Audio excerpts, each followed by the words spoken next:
깜짝. 65세 할머니의 뺨에 손바닥이 그대로 날아갔습니다. 이런 식으로 해야 정신을 차리시겠어요? 병원 로비. 대리석 바닥에 울려 퍼지는 소리에 모든 사람들이 얼어붙었어요.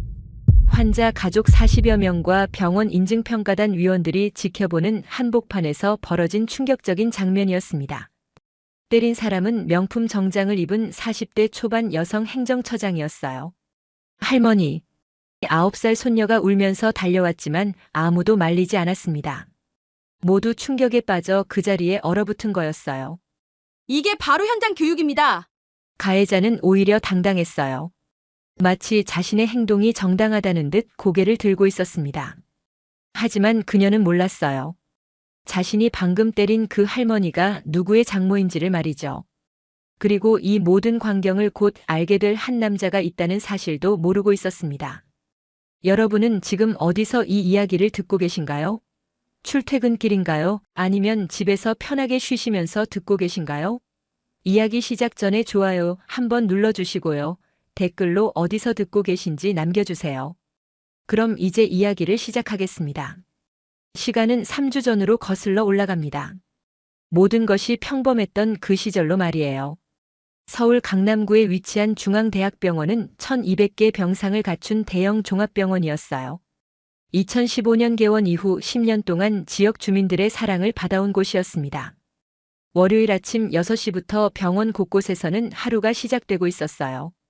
응급실에는 벌써 환자들이 들어서고 있었고 외래 진료 접수 창구에는 어르신들이 줄을 서기 시작했습니다. 지하 1층 환경미화 직원 사무실에서 한정숙은 녹색 유니폼을 단정히 입고 있었어요. 160cm 정도의 키에 짧게 다듬은 회색 머리를 깔끔하게 정리한 채였습니다. 주름이 깊지만 온화한 인상을 지닌 그녀는 11년째 이 병원에서 환경미화 업무를 맡아왔어요. 녹색 조끼에 이름표까지 반듯하게 단 모습이 성실함을 그대로 보여주었죠. 정숙 씨, 오늘도 2층 병동 담당이에요. 현장 책임자가 업무 배치표를 건네며 말했어요. 네, 알겠습니다. 정숙은 미소를 지으며 대답했습니다. 청소 도구를 챙기는 손길이 능숙했어요. 11년 동안 한 번도 빠뜨린 적 없는 아침 루틴이었습니다.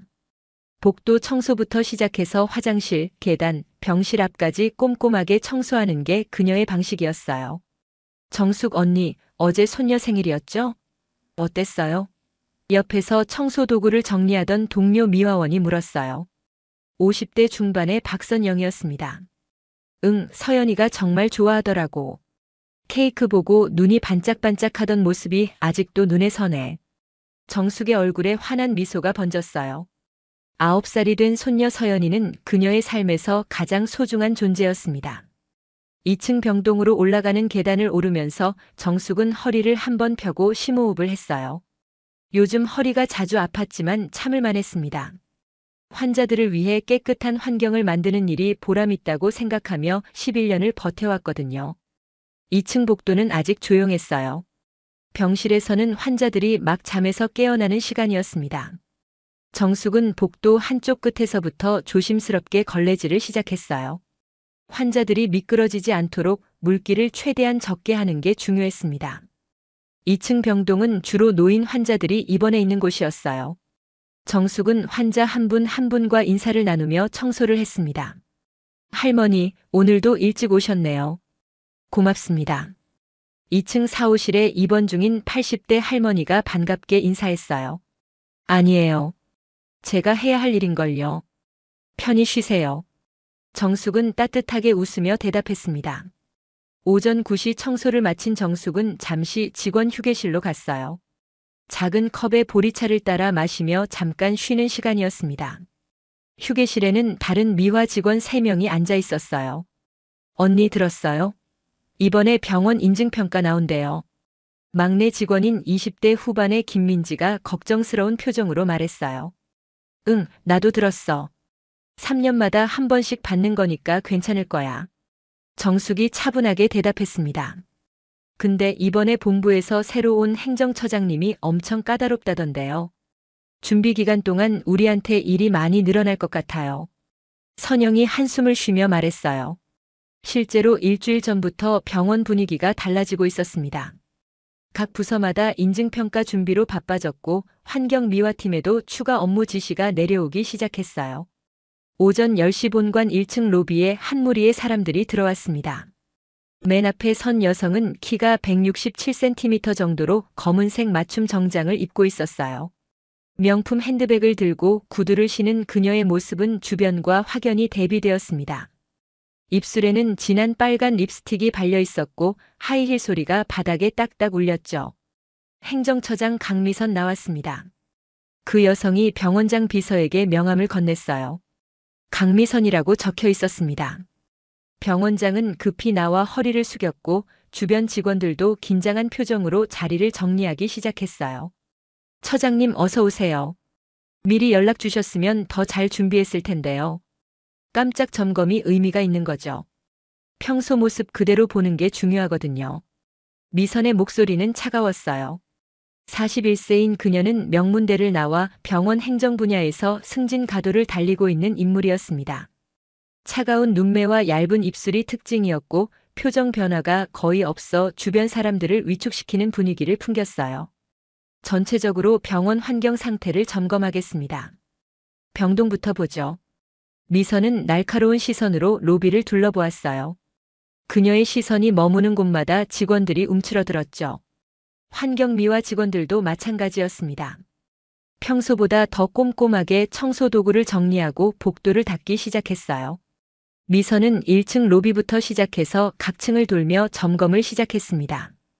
바닥 상태, 화장실 청결도, 쓰레기통 관리, 직원들의 복장까지 세세하게 체크했어요. 그러다 2층 병동 복도에서 정숙과 마주쳤습니다. 저기 미화원분.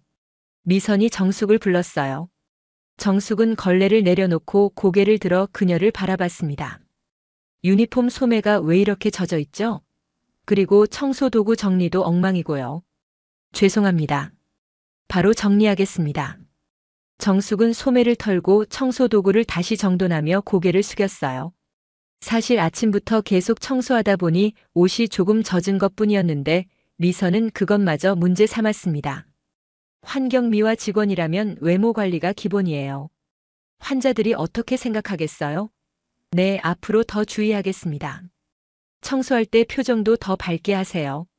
서비스업이라는 자각이 있어야죠. 미선의 지적이 계속되자 주변 간호사들도 긴장하기 시작했어요. 평소 정숙을 아끼던 병동 사람들은 안타까운 표정으로 지켜봤습니다. 그때 한 환자가 병실에서 나오다가 복도에서 미끄러질 뻔했어요. 70대 남성이었는데 정숙이 막 닦은 복도가 아직 약간 젖어 있었거든요. 아이고. 환자가 중심을 잃으며 소리쳤지만 정숙이 재빨리 달려가 부축했습니다. 할아버지 괜찮으세요? 조심하세요. 정숙은 환자를 안전하게 붙잡으며 안도의 한숨을 쉬었어요. 하지만 허리에 찌릿한 통증이 올라왔습니다. 며칠 전부터 계속 무거운 것을 들고 청소하느라 허리가 아팠는데 갑자기 환자를 부축하면서 통증이 더 심해진 거였죠. 작은 신음이 나왔지만 정숙은 참고 환자를 병실까지 모셨어요. 환자에게 미소를 지으며 정중히 인사했습니다. 할머니 괜찮아요? 제가 조심할게요. 아니에요. 제가 바닥을 제대로 말리지 못했네요. 죄송합니다. 하지만 미선은 그 모습을 놓치지 않았습니다. 차갑게 지켜보고 있던 그녀의 눈빛이 더욱 날카로워졌어요. 지금 환자 앞에서 신음소리를 내신 거예요? 아니에요. 그냥 환자분을 부축하다가. 변명하지 마세요. 환자에게 불안감을 주는 행동이었어요. 미선의 목소리가 높아졌어요. 주변에 있던 다른 환자 가족들도 고개를 돌려 바라봤습니다. 정숙의 얼굴이 빨갛게 달아올랐어요. 30년 넘게 직장 생활을 해왔지만 이렇게 공개적으로 질책받은 적은 거의 없었습니다. 병동 책임 간호사가 급하게 다가왔습니다. 처장님, 정숙 씨는 저희 병동에서 가장 성실한 분입니다. 환자 만족도도 항상 최상이거든요. 간호사님 변호하지 마세요. 제가 직접 본 게 전부예요.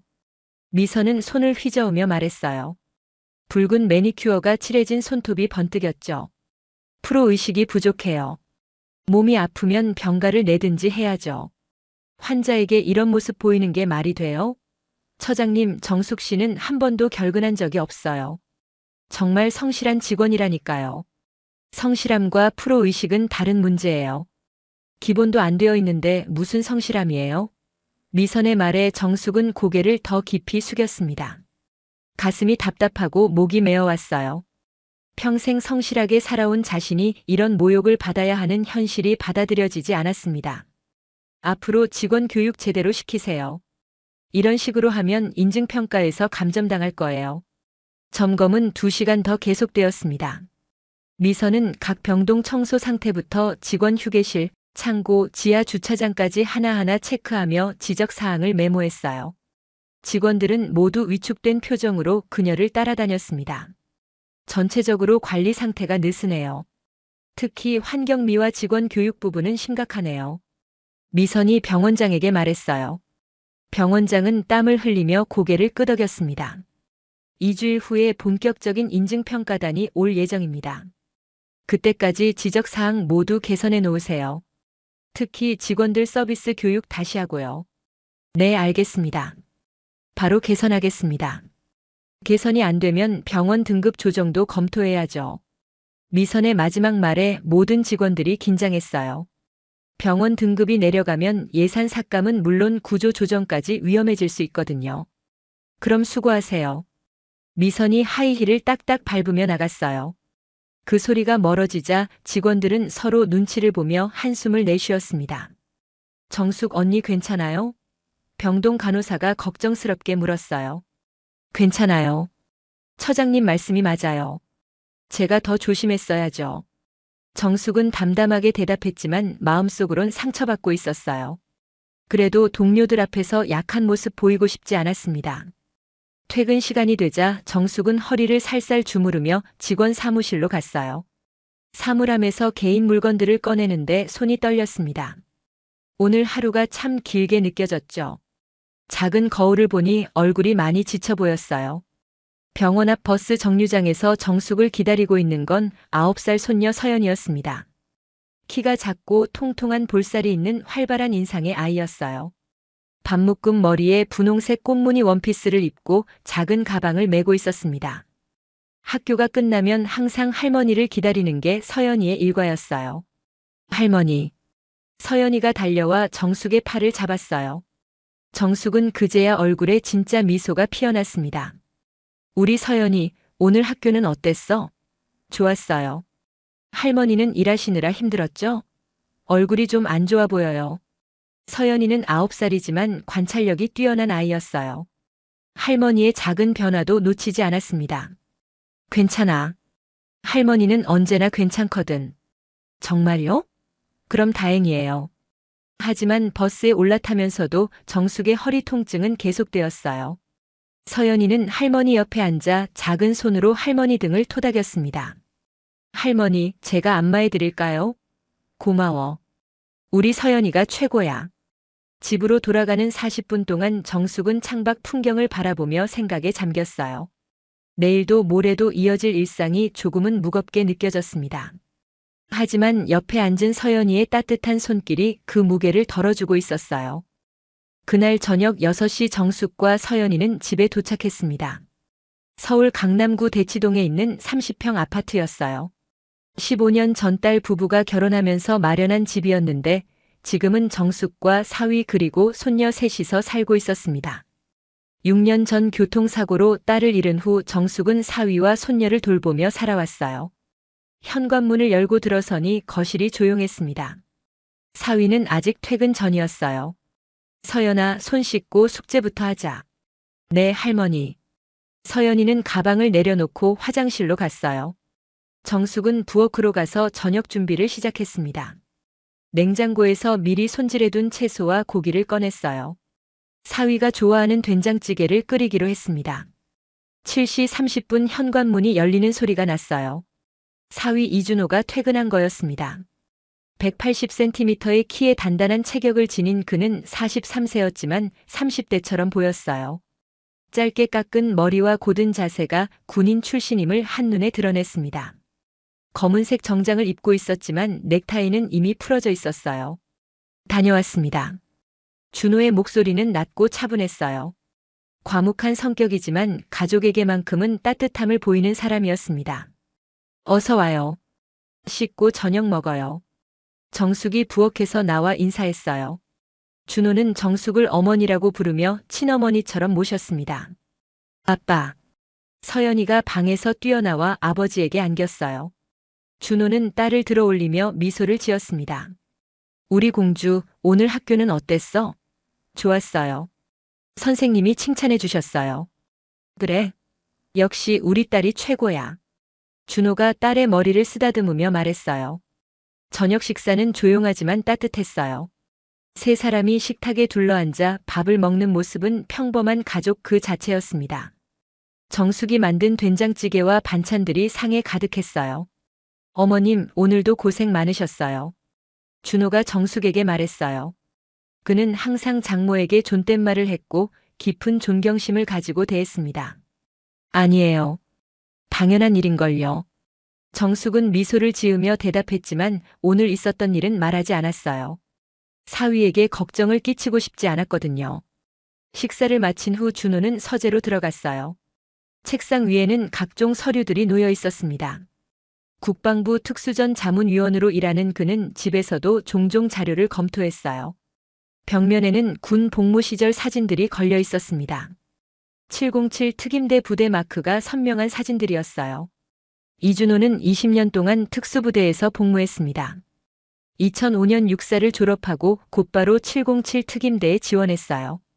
2015년에는 여단장까지 올라갔고 2020년에 육군 준장으로 전역했습니다. 전역 후에는 국방부 자문위원으로 일하며 특수전 교리 발전에 기여하고 있었어요. 특수부대 출신답게 준호는 침착하고 냉철했습니다. 하지만 가족 앞에서만큼은 다정한 아버지이자 사위였어요. 특히 장모를 깊이 존경했습니다. 아내를 잃은 후 혼자 아이를 키우느라 힘들 때 장모가 모든 것을 포기하고 와서 도와준 일을 절대 잊지 못했거든요. 준호는 책상 서랍에서 액자 하나를 꺼냈어요. 아내 사진이었습니다. 웨딩드레스를 입고 환하게 웃고 있는 모습이었어요. 6년이 지났지만 여전히 그리웠습니다. 여보, 서연이가 많이 컸어요. 당신 닮아서 똑똑하고 착해요. 준호가 아내 사진을 바라보며 조용히 말했어요. 그리고 어머님도 건강하시고요. 걱정 마세요. 그때 서재 문이 살짝 열리며 서연이가 고개를 내밀었어요. 아빠 뭐해요? 응, 아빠 일 좀 보고 있었어. 서연아, 숙제 다 했어? 네, 다 했어요. 아빠한테 보여드릴까요? 그래, 아빠한테 보여줘. 서연이가 숙제 공책을 들고 들어왔어요. 국어 공책에는 오늘 배운 글자들이 또박또박 적혀 있었습니다. 우와, 우리 딸 글씨 정말 예쁘다. 선생님이 칭찬하실 만하네. 정말이에요? 당연하지. 아빠가 보기에도 최고야. 준호가 딸을 안아올리며 칭찬했어요. 서연이의 얼굴에 환한 웃음이 번졌습니다. 아빠, 할머니 오늘 힘들어 보였어요. 서연이가 갑자기 진지한 표우로 말했어요. 그래? 왜 그랬을까? 모르겠어요. 근데 버스에서 계속 한숨 쉬셨어요. 준호의 표정이 약간 굳었어요. 하지만 아이 앞에서 걱정하는 모습을 보이지 않으려 했습니다. 할머니가 일하시느라 피곤하셨나 보다. 우리 서연이가 할머니 많이 도와드려야겠네. 네, 제가 할머니 안마해드렸어요. 착하다 우리 딸. 준호는 딸을 안고 거실로 나왔어요. 정숙은 소파에 앉아 뉴스를 보고 있었습니다. 어머님, 오늘 많이 힘드셨어요? 준호가 조심스럽게 물었어요. 아니야, 괜찮아요. 늘 하던 일인데 뭐. 정숙은 웃으며 대답했지만 눈가에는 피로가 역력했습니다. 그날 밤 10시 서연이를 재운 후 준호는 다시 서재로 들어갔어요. 노트북을 켜고 이메일을 확인하다가 문득 생각에 잠겼습니다. 장모가 오늘 유난히 지쳐 보였던 모습이 마음에 걸렸어요. 65세의 나이에 병원 청소 일을 하는 게 쉽지 않다는 걸 알고 있었습니다. 하지만 장모는 늘 괜찮다고만 했어요. 자신 때문에 가족들이 걱정할까봐 힘든 내색을 하지 않는 거였죠. 준호는 장모에게 여러 번 일을 그만두라고 권했습니다. 자신의 수입으로 충분히 세 식구가 살 수 있었거든요. 하지만 정숙은 완강히 거부했어요. 일하는 게 좋고 사람들과 어울리는 게 즐겁다고 했습니다. 무엇보다 손녀에게 일하는 할머니의 모습을 보여주고 싶다고 했어요. 다음 날 화요일 아침도 평소와 같았습니다. 정숙은 새벽 5시 30분에 일어나 가족 아침 식사를 준비했어요. 6시 30분에 집을 나서면 7시 40분쯤 병원에 도착할 수 있었습니다. 어머님 조심히 다녀오세요. 준호가 현관까지 배웅하며 말했어요. 응, 걱정 마. 서연이 학교 잘 보내고. 정숙은 웃으며 나갔습니다. 엘리베이터를 타고 내려가면서 오늘도 무사히 하루를 보낼 수 있기를 기도했어요. 지하철역까지 걸어가는 10분 동안 정숙은 주변 풍경을 바라봤습니다. 출근하는 사람들로 거리가 붐볐어요. 모두 각자의 자리에서 열심히 살아가는 모습이었습니다.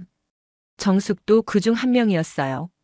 병원에 도착하니 동료들이 벌써 출근해 있었어요. 정숙 언니, 어제 일찍 가셨죠? 괜찮으셨어요? 선영이가 걱정스럽게 물었어요. 응, 괜찮아. 그냥 좀 피곤했을 뿐이야. 정숙은 사물함에서 유니폼을 꺼내 입으며 대답했습니다. 언니, 오늘은 3층 병동 담당이에요. 인증평가 준비 때문에 병동마다 특별 청소해야 한대요. 책임자가 업무 배치표를 건네며 말했어요. 알겠어요. 정숙은 청소 도구를 챙겨 3층으로 향했습니다. 오늘도 긴 하루가 시작되는 거였어요. 3층 병동은 주로 수술 후 회복 중인 환자들이 있는 곳이었습니다. 더 조용하고 깨끗하게 관리해야 하는 공간이었어요.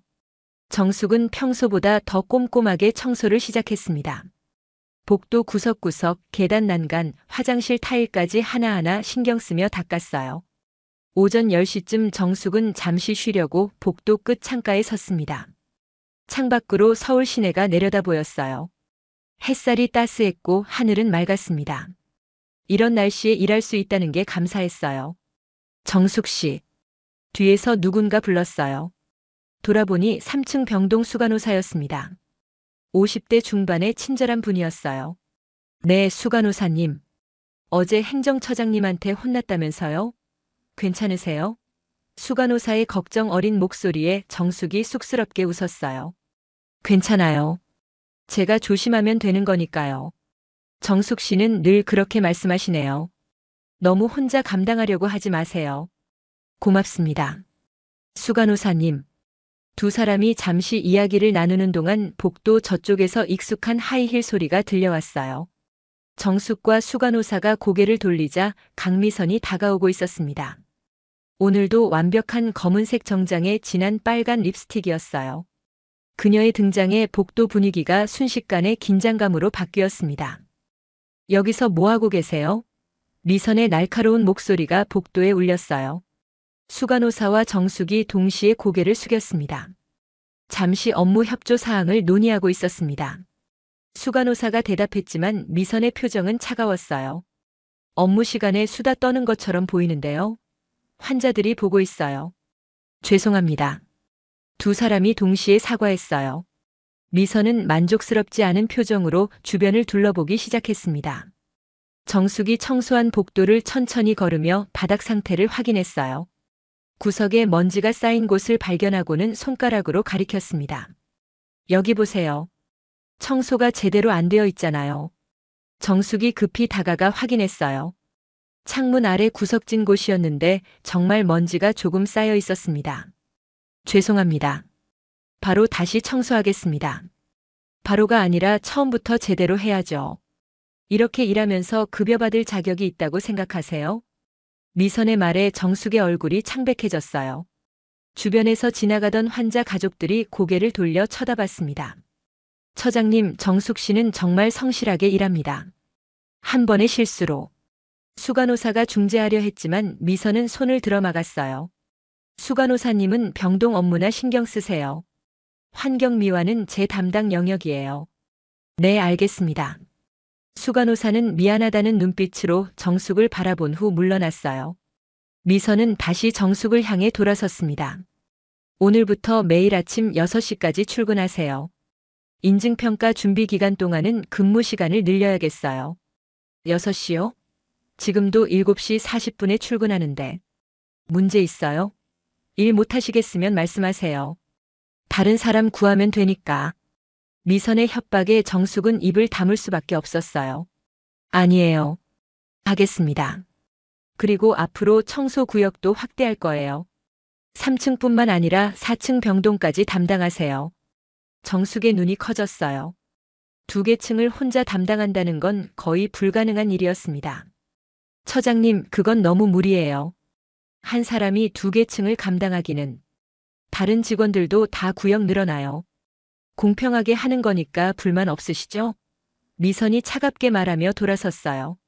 하이힐 소리가 복도에 메아리 쳤습니다. 정숙은 그 자리에 서서 한참을 멍하니 있었어요. 65세의 몸으로 2개 층을 청소하고 아침 6시까지 출근한다는 게 막막했습니다. 하지만 일자리를 잃을 수는 없었어요. 서연이 교육비며 생활비를 보태야 했거든요. 오후 2시 정숙은 점심시간도 제대로 못 먹고 4층 병동 청소를 시작했습니다. 3층 청소를 마치자마자 4층으로 올라와야 했어요. 다리가 후들거렸지만 참았습니다. 4층 복도는 3층보다 더 길었어요. 양쪽으로 병실이 늘어서 있었고 가운데 간호사 스테이션이 있었습니다. 정숙은 한쪽 끝에서부터 청소를 시작했어요. 허리를 굽혀 걸레질을 하는데 통증이 점점 심해졌습니다. 며칠 전부터 아프던 허리가 무리한 작업으로 악화된 거였어요. 아! 작은 신음이 나왔지만 주변을 둘러보고 재빨리 입을 다물었습니다. 혹시 미선이 들을까봐 걱정되었거든요. 오후 4시 정숙은 4층 청소를 절반쯤 끝낸 상태였어요. 퇴근 시간이 5시 30분인데 도저히 끝낼 수 없을 것 같았습니다. 언니 괜찮아요? 4층 담당 간호사가 걱정스럽게 물었어요. 20대 후반의 젊은 간호사였습니다. 응, 괜찮아. 조금만 더 하면 돼. 정숙은 억지로 웃으며 대답했지만 얼굴에는 땀이 흐르고 있었어요. 물 좀 드릴까요? 그래, 고마워. 간호사가 가져다 준 물을 마시며 정숙은 잠시 숨을 돌렸습니다. 창밖을 보니 해가 기울기 시작하고 있었어요. 퇴근 시간까지 1시간 반밖에 남지 않았습니다. 오후 5시 정숙은 겨우 4층 청소를 마쳤어요. 하지만 청소 도구 정리와 일지 작성까지 하려면 최소 30분은 더 걸릴 것 같았습니다. 결국 퇴근 시간을 30분 넘겨서야 병원을 나올 수 있었어요. 버스 정류장에는 서연이가 기다리고 있었습니다. 할머니, 왜 이렇게 늦으셨어요? 미안해, 우리 서연이. 일이 좀 많았어. 정숙은 손녀를 꼭 안았어요. 서연이의 따뜻한 체온이 하루의 피로를 조금 덜어주었습니다. 할머니 많이 힘드셨죠? 얼굴이 창백해요. 괜찮아. 할머니는 튼튼하니까. 하지만 버스에 앉자마자 정숙의 눈이 감겼어요. 너무 피곤해서 깜빡 졸고 말았습니다. 서연이가 할머니 어깨에 머리를 기대며 조용히 앉아 있었어요. 집에 도착했을 때는 7시가 넘어 있었습니다. 준호는 벌써 퇴근해서 거실에 앉아 있었어요. 어머님 많이 늦으셨네요. 괜찮으세요? 응, 미안해. 일이 좀 밀려서. 정숙은 부엌으로 가려 했지만 준호가 말렸어요. 제가 오늘 저녁 준비했어요. 어머님은 좀 쉬세요. 정말? 고마워. 준호는 간단하게 국과 반찬을 차려놓았어요. 군대에서 배운 솜씨로 만든 음식이었지만 정성이 가득했습니다. 세 사람이 식탁에 둘러앉아 저녁을 먹는데 정숙은 자꾸 한숨이 나왔어요.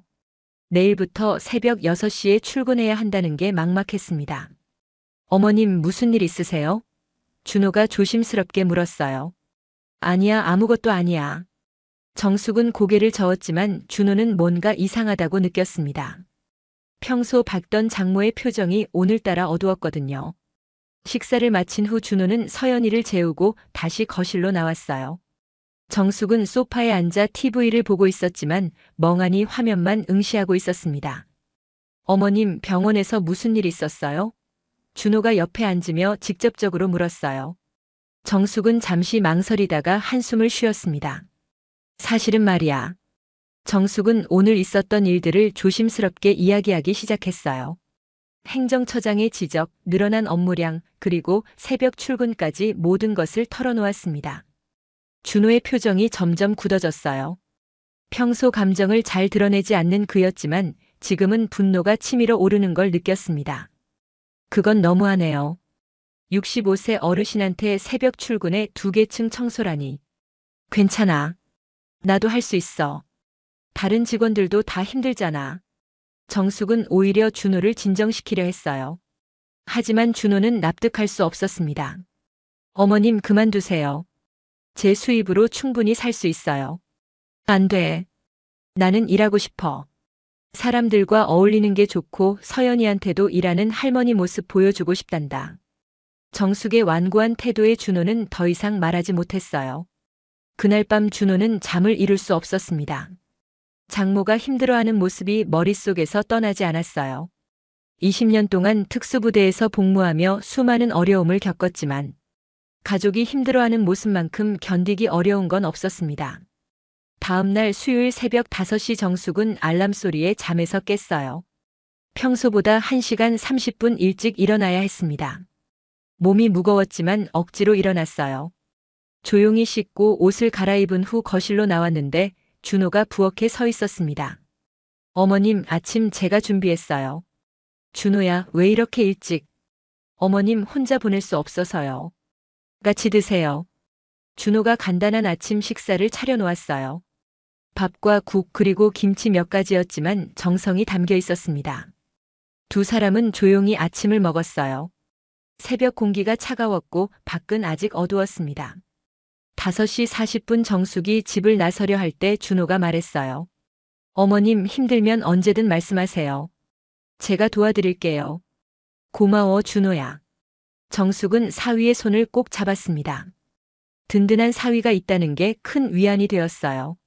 새벽 거리는 한산했습니다. 지하철역으로 가는 길에 정숙은 주변을 둘러봤어요. 신문 배달하는 사람, 새벽 조깅하는 사람, 밤샘 근무를 마치고 귀가하는 사람들이 보였습니다. 모두 각자의 삶을 살아가고 있었어요. 병원에 도착하니 6시 10분 전이었습니다. 직원 사무실에는 벌써 2명의 동료가 와 있었어요. 정숙 언니도 일찍 오라고 했어요? 응, 너희도? 세 사람은 서로 바라보며 쓴웃음을 지었어요. 모두 같은 처지였습니다. 6시 정각 미선이 나타났어요. 출근 확인을 하러 온 거였습니다. 좋아요. 다들 시간 잘 지키시네요. 앞으로도 이렇게 해주세요. 미선의 차가운 말에 직원들은 고개만 끄덕였어요. 그날부터 정숙의 고된 나날이 시작되었습니다. 새벽 5시에 일어나 6시까지 출근하고 2개 층을 청소하는 일상이 반복되었어요. 몸은 점점 지쳐갔지만 참을 수밖에 없었습니다. 목요일 오전 10시 정숙은 3층 복도를 청소하다가 갑자기 어지러움을 느꼈어요. 허리 통증과 피로가 겹쳐 순간 휘청거렸습니다. 언니 괜찮아요? 지나가던 간호사가 급히 부축했어요. 응, 괜찮아. 그냥 잠깐 어지러웠을 뿐이야. 정숙은 벽을 짚고 중심을 잡았습니다. 얼굴이 창백했고 식은땀이 흐르고 있었어요. 잠깐 쉬세요. 제가 물 가져올게요. 고마워. 간호사가 가져다 준 물을 마시며 정숙은 잠시 숨을 돌렸어요. 하지만 쉴 시간은 없었습니다. 청소해야 할 곳이 아직 많이 남아 있었거든요. 금요일이 되자 정숙의 몸 상태는 더 악화되었습니다. 허리 통증이 심해져서 허리를 제대로 펼 수조차 없었어요. 하지만 병가를 낼 수는 없었습니다. 미선이 뭐라고 할까봐 두려웠거든요. 그렇게 힘든 한 주가 지나갔습니다. 다음 주 월요일 아침 6시 직원 사무실에서 미선이 환경미화팀 전체 회의를 소집했습니다. 12명의 직원이 긴장한 표정으로 모여 있었어요. 미선은 테이블 앞에 서서 차가운 눈빛으로 직원들을 둘러봤습니다. 인증평가가 2주일 후로 다가왔어요. 지금까지의 준비 상태로는 합격하기 어렵습니다. 미선의 말에 직원들이 술렁였어요. 모두 최선을 다하고 있었는데 부족하다는 말이 상처가 되었습니다. 특히 일부 직원들의 태도는 심각해요. 청소 상태도 엉망이고 근무 시간도 제대로 안 지키고 있어요. 미선이 서류를 넘기며 이름을 부르기 시작했어요. 한정숙 씨. 정숙이 깜짝 놀라며 고개를 들었습니다. 지난주 3층 복도에서 환자 부축하다가 신음소리 냈죠? 그리고 4층 청소 마무리 시간이 계속 늦어지고 있어요. 죄송합니다. 더 노력하겠습니다. 정숙이 고개를 숙이며 사과했지만 미선은 멈추지 않았어요. 노력이 부족한 게 아니라 능력이 부족한 거 아닌가요? 65세면 이미 정년 퇴직할 나이인데 말이에요. 미선의 말에 회의실이 조용해졌어요. 직접적으로 나이를 언급하며 퇴직을 암시하는 발언이었습니다. 동료들은 분노했지만 감히 나서지 못했어요. 처장님, 정숙 씨는 가장 오래 근무한 선배예요. 경험도 많고요. 선영이 용기를 내어 말했지만 미선은 차갑게 쳐다봤습니다. 경험이 많으면 뭐해요? 성과가 안 나오는데. 앞으로 한 달 동안 모든 직원의 근무 태도를 평가하겠어요. 기준 미달인 사람은 재계약 불가 통보할 거예요. 미선의 선언에 모든 직원들이 긴장했어요. 대부분이 1년 단위 계약직이었기 때문에 재계약이 안 되면 일자리를 잃는 거였습니다. 특히 앞으로 환자 화장실 청소도 환경미화팀에서 담당하게 됩니다. 간호조무사들 업무 부담을 줄여주기로 했거든요. 또 업무가 늘어난다는 말에 직원들이 한숨을 쉬었어요. 한정숙 씨는 1층부터 4층까지 모든 층 환자 화장실을 담당하세요. 미선이 정숙을 지목하며 말했어요. 4개 층 화장실을요? 문제 있어요? 정숙은 입을 다물었습니다. 이미 3층과 4층 복도 청소만으로도 벅찬데 화장실까지 추가되면 거의 불가능한 일이었어요. 하지만 거부하면 재계약이 안 될 것 같았습니다. 하겠습니다. 정숙의 대답에 미선이 만족스러운 표정을 지었어요. 회의가 끝난 후 동료들이 정숙에게 다가왔습니다. 언니, 이건 너무한 거 아니에요? 4개 층 화장실을 혼자 어떻게 해요? 괜찮아. 나도 할 수 있어. 정숙은 웃으며 대답했지만 마음은 무너지고 있었어요. 65세의 몸으로 감당할 수 있을지 자신이 없었습니다. 그날부터 정숙의 하루는 더욱 고되어졌어요. 아침 6시에 출근해서 1층 화장실부터 청소를 시작했습니다. 변기, 세면대, 거울, 바닥까지 하나하나 닦아 나갔어요. 한층 화장실을 청소하는데 평균 40분이 걸렸습니다. 4개 층이면 거의 3시간이었어요. 화장실 청소를 마치면 이미 9시가 넘어 있었고 그때부터 복도 청소를 시작해야 했습니다. 점심시간도 제대로 못 먹고 일했어요. 화요일 오후 2시 정숙은 4층 환자 화장실을 청소하고 있었습니다. 무릎을 꿇고 변기 밑바닥까지 닦는데 갑자기 허리에 심한 통증이 왔어요. 아! 정숙은 그 자리에 주저앉고 말았습니다. 허리를 펼 수가 없었어요. 몇 분 동안 그 자리에 앉아 있다가 겨우 일어났습니다. 거울을 보니 얼굴이 새하얗게 질려 있었어요. 언니 괜찮아요? 화장실 밖에서 기다리던 환자가 걱정스럽게 물었습니다. 네, 괜찮습니다. 금방 끝날 거예요. 정숙은 억지로 웃으며 대답하고 다시 청소를 계속했어요. 하지만 허리 통증은 점점 심해졌습니다. 수요일 오전 병원 1층 로비에서는 인증평가 예행 연습이 있었어요. 실제 평가단이 오기 전에 리허설을 해보는 거였습니다. 미선이 직접 평가단 역할을 맡았어요. 각 부서 책임자들과 함께 병원 곳곳을 돌아다니며 점검했습니다. 2층 복도에 도착했을 때 미선은 정숙이 청소하는 모습을 발견했어요. 정숙은 복도 구석을 걸레로 닦고 있었습니다. 저기 청소하는 분. 미선이 정숙을 불렀어요. 정숙은 걸레를 내려놓고 일어섰습니다. 허리가 아파서 제대로 펴지지 않았어요. 자세가 왜 그래요? 허리를 펴고 서세요. 죄송합니다. 허리가 좀 아파서. 아프면 병원에 가든지 해야죠. 근무 중에 그런 모습 보이면 환자들이 불안해해요. 미선의 지적에 정숙은 고개를 숙였습니다. 주변에는 다른 부서 책임자들이 함께 있어서 더 창피했어요. 그리고 청소 도구함 정리 상태도 엉망이네요. 이렇게 일하면서 급여받을 자격이 있다고 생각해요? 죄송합니다. 바로 정리하겠습니다. 정숙은 급히 청소 도구함으로 가서 정리를 시작했어요. 손이 떨려서 물건을 제대로 짚지 못했습니다. 미선은 만족스러운 표정으로 다른 곳으로 이동했어요.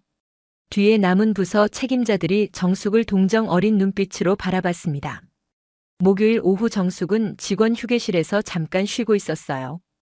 동료 3명이 함께 앉아 있었습니다. 언니, 병원에 좀 가보세요. 얼굴색이 너무 안 좋아요. 선영이 걱정스럽게 말했어요. 괜찮아. 그냥 좀 피곤할 뿐이야. 피곤한 게 아니라 과로예요. 처장님이 너무하시는 거예요. 막내 민지가 분노하며 말했지만 정숙은 고개를 저었어요. 처장님도 일 때문에 그러시는 거야. 인증평가 합격해야 병원이 잘 되니까.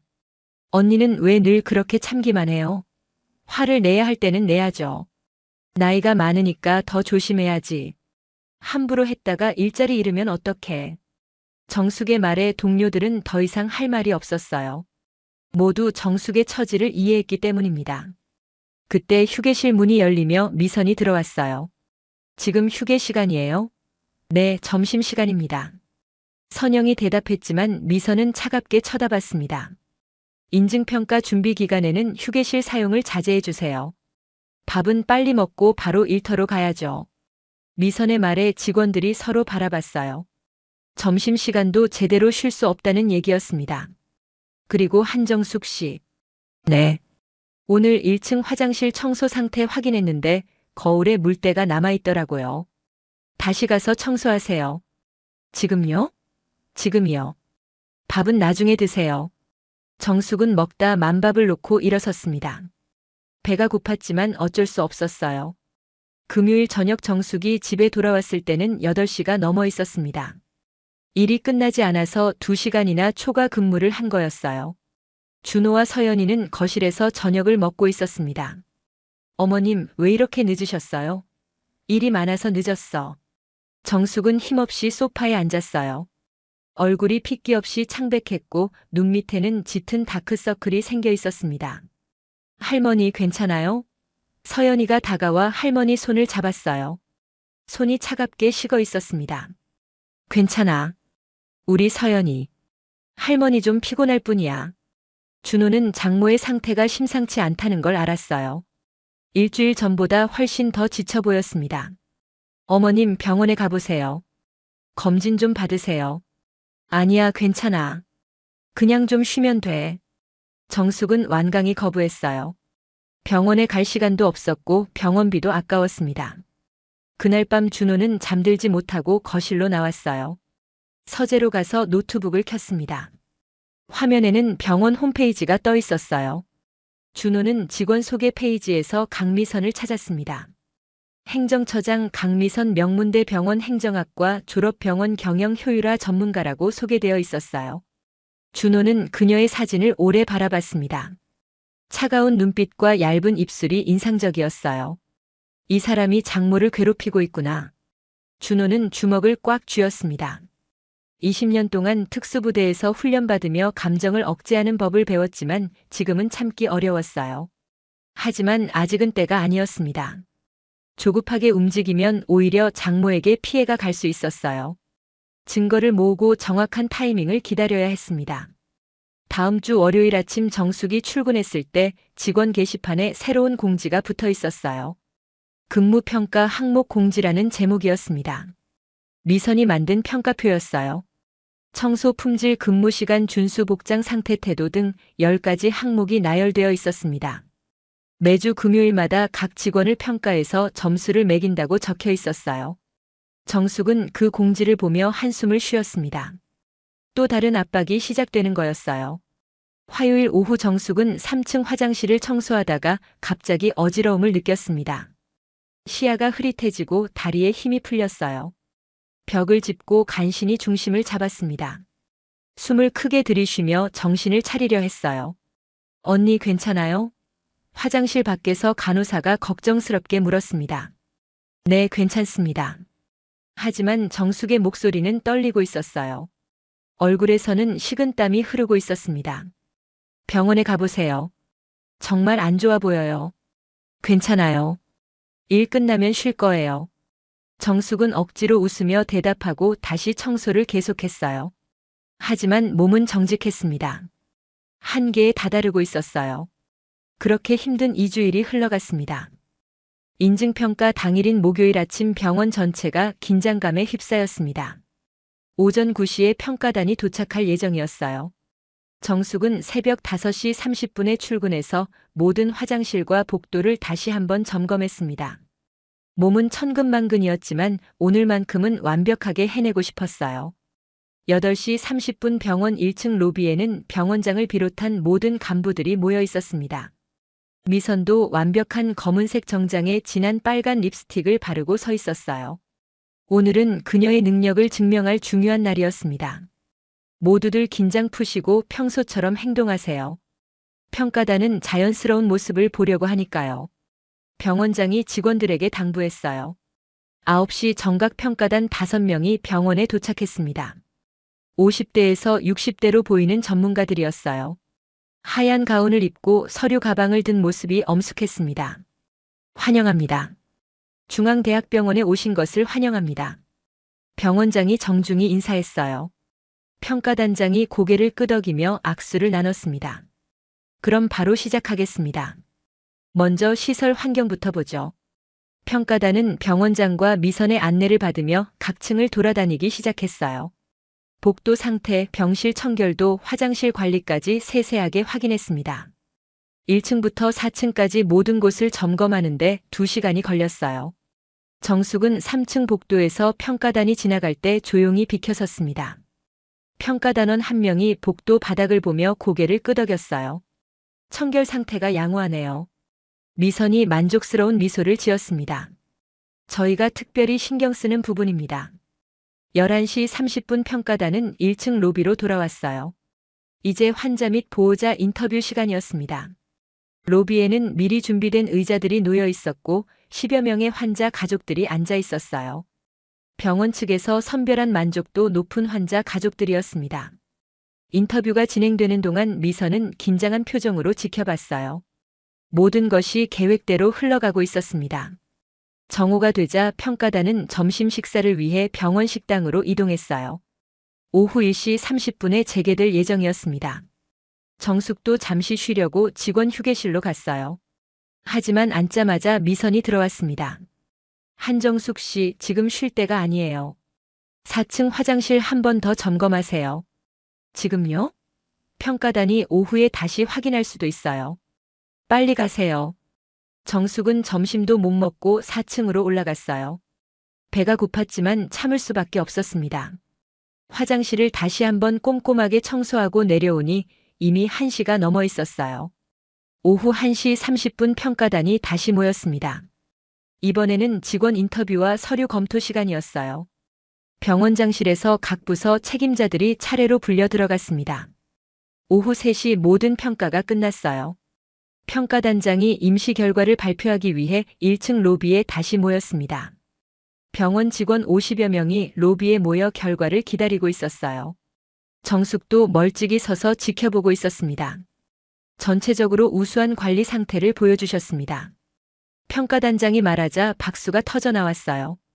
특히 환경관리 부분에서 높은 점수를 받으셨어요.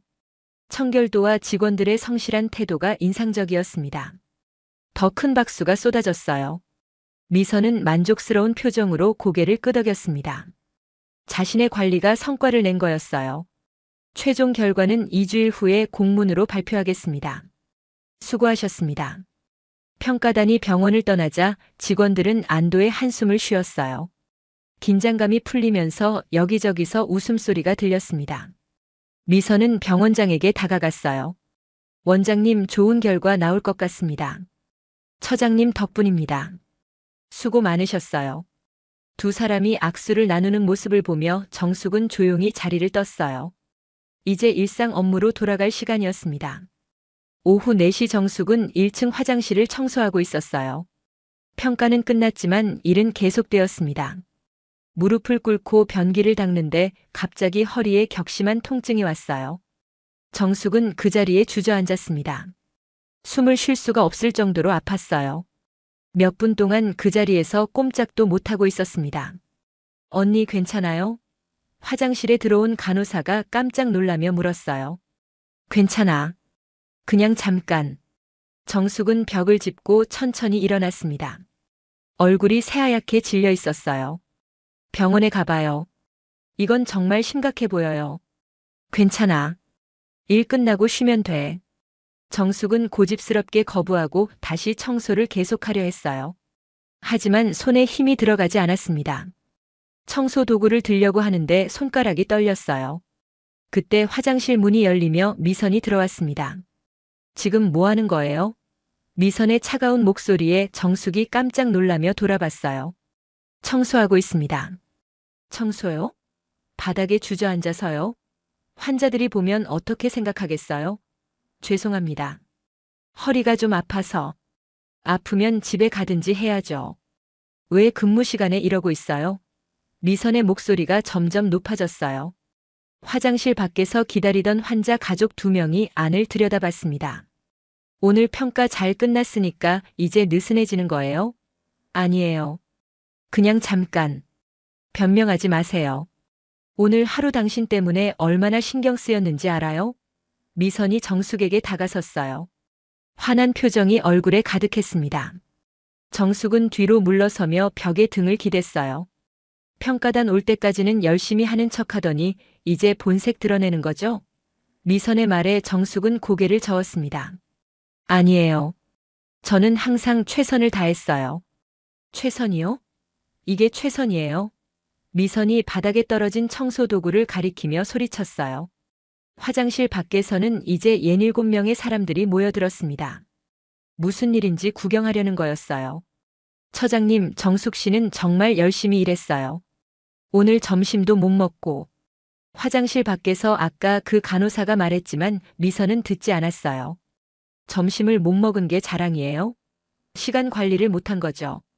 미선의 공격이 계속되자 정숙의 눈에 눈물이 맺혔어요. 하지만 참았습니다. 사람들 앞에서 우는 모습을 보이고 싶지 않았어요. 65세 나이에 아직도 일하고 있다는 게 민망하지도 않아요? 진작 퇴직했어야죠. 미선의 말에 주변 사람들이 술렁였어요. 너무 심한 말이었습니다. 처장님, 그 말씀은 너무 하시는 거 아닙니까? 간호사가 다시 한번 말했지만 미선은 화를 돌렸어요. 간호사님도 일이나 하세요. 이건 제 담당이에요. 정숙은 참지 못하고 입을 열었습니다. 처장님, 저도 사람입니다. 아무리 그래도 이렇게까지 하시면. 사람이요? 제대로 일도 못하면서 무슨 사람이에요? 미선의 말에 정숙에 참았던 감정이 터져나왔어요. 저는 11년 동안 이 병원에서 성실하게 일했습니다. 한 번도 빠진 적 없어요. 성실하게요? 그런데 왜 실수투성이죠? 오늘도 제가 몇 번이나 지적했어요. 정숙은 더 이상 참을 수 없었어요. 65세 할머니가 새벽 6시에 출근해서 4개 층을 청소하는 게 쉬운 일인가요? 그건 당신이 선택한 거잖아요. 싫으면 그만두면 되는 거고. 미선의 차가운 대답에 정숙이 분노했습니다. 그만둬요. 생활비 벌어야 하는데 어떻게 그만둬요? 그건 제 알 바 아니에요. 회사는 자선단체가 아니거든요. 두 사람의 대화가 점점 격해지면서 화장실 밖에는 10여 명의 사람들이 모여들었어요. 환자, 보호자, 직원들이 모두 지켜보고 있었습니다. 미선은 주변 시선이 부담스러웠어요. 평가가 잘 끝난 날 이런 소란이 생기다니 자존심이 상했습니다. 이제 그만하고 일이나 하세요. 미선이 돌아서려는데 정숙이 말했어요. 처장님, 사과해 주세요. 미선이 다시 돌아봤어요. 눈빛이 차갑게 변했습니다. 뭐라고요? 제가 뭘 잘못했는데 사과를 해요? 저한테 한 말들 너무 심했어요. 저도 사람인데. 사람이라고요? 일도 제대로 못하면서 사람 대접 받으려고 해요? 미선의 말에 주변 사람들이 놀라며 웅성거렸어요. 너무 심한 발언이었습니다. 정숙의 얼굴이 빨갛게 달아올랐어요. 30년 직장 생활에서 이런 모욕은 처음이었습니다. 처장님, 그 말씀만은 취소해 주세요. 제발요. 취소요? 사실인데 뭘 취소해요? 미선이 비웃듯 말했어요. 그 순간 정숙의 눈에서 눈물이 흘러내렸습니다. 더 이상 참을 수 없었어요. 제가 뭘 그렇게 잘못했나요? 새벽부터 밤까지 일하면서 최선을 다했는데. 최선이요? 웃기지 마세요. 미선이 손가락으로 정숙을 가리키며 말했어요. 이런 식으로 해야 정신을 차리시겠어요? 그 순간 미선의 손이 번개처럼 올라갔습니다. 짝! 정숙의 오른쪽 뺨에 손바닥이 그대로 날아갔어요. 병원 1층 로비까지 울려 퍼지는 소리에 모든 사람들이 얼어붙었습니다. 정숙은 뺨을 감싸 쥔 채 그 자리에 서 있었어요. 믿을 수 없다는 표정이었습니다. 주변에 있던 10여 명의 사람들도 모두 충격에 빠졌어요. 65세 할머니를 때리는 장면을 목격한 거였습니다. 이게 바로 현장 교육입니다. 미선이 당당하게 말했어요. 마치 자신의 행동이 정당하다는 듯 고개를 들고 있었습니다. 주변 사람들은 말을 잃었어요. 너무나 충격적인 광경이었습니다. 정숙의 눈에서는 눈물이 주르륵 흘러내렸어요. 뺨이 화끈거렸고 심장이 두근거렸습니다. 30년 직장 생활에서 이런 수치를 당한 적은 처음이었어요. 처장님, 이건 너무 하시는 거 아닙니까? 한 간호사가 용기를 내어 말했지만 미선은 쳐다보지도 않았어요. 교육적 차원에서 한 일이에요. 문제 있어요? 주변 사람들은 분노했지만 감히 나서지 못했어요. 병원 고위 간부의 권력 앞에서는 모두가 무력했습니다. 그때 화장실 입구로 작은 인형이 나타났어요. 분홍색 원피스를 입고 작은 가방을 맨 서연이었습니다. 학교가 일찍 끝나서 할머니를 데리러 온 거였어요. 서연이는 복도를 따라 걸어오다가 화장실 앞에 모인 사람들을 보고 발걸음을 멈췄습니다. 사람들 사이로 할머니가 뺨을 감싸 쥐고 우는 모습이 보였어요. 할머니. 서연이가 작은 목소리로 불렀어요. 정숙이 고개를 돌려 손녀를 봤습니다. 서연이의 눈에는 벌써 눈물이 가득했어요. 할머니. 서연이가 울음을 터뜨리며 할머니에게 달려갔습니다. 사람들을 해치고 할머니 품에 안겼어요. 왜 할머니를 때려요? 할머니는 잘못한 게 없는데. 서연이의 절규가 복도에 울렸어요. 주변 사람들의 눈가가 촉촉해졌습니다. 9살 아이가 할머니가 맞는 장면을 목격한 거였어요. 미선은 서연이를 내려다보며 짜증스러운 표정을 지었어요. 또 아이를 데려왔네요. 몇 번을 말해야 알아들어요? 정숙은 서연이를 꼭 안으며 고개를 숙였습니다. 죄송합니다. 앞으로 조심하겠습니다. 조심이 아니라 아예 데려오지 마세요. 직장과 가정을 분리하라니까요. 미선의 지적에 서연이가 할머니를 더 꽉 껴안았어요. 작은 몸을 떨고 있었습니다. 아저씨, 아줌마들 도와주세요.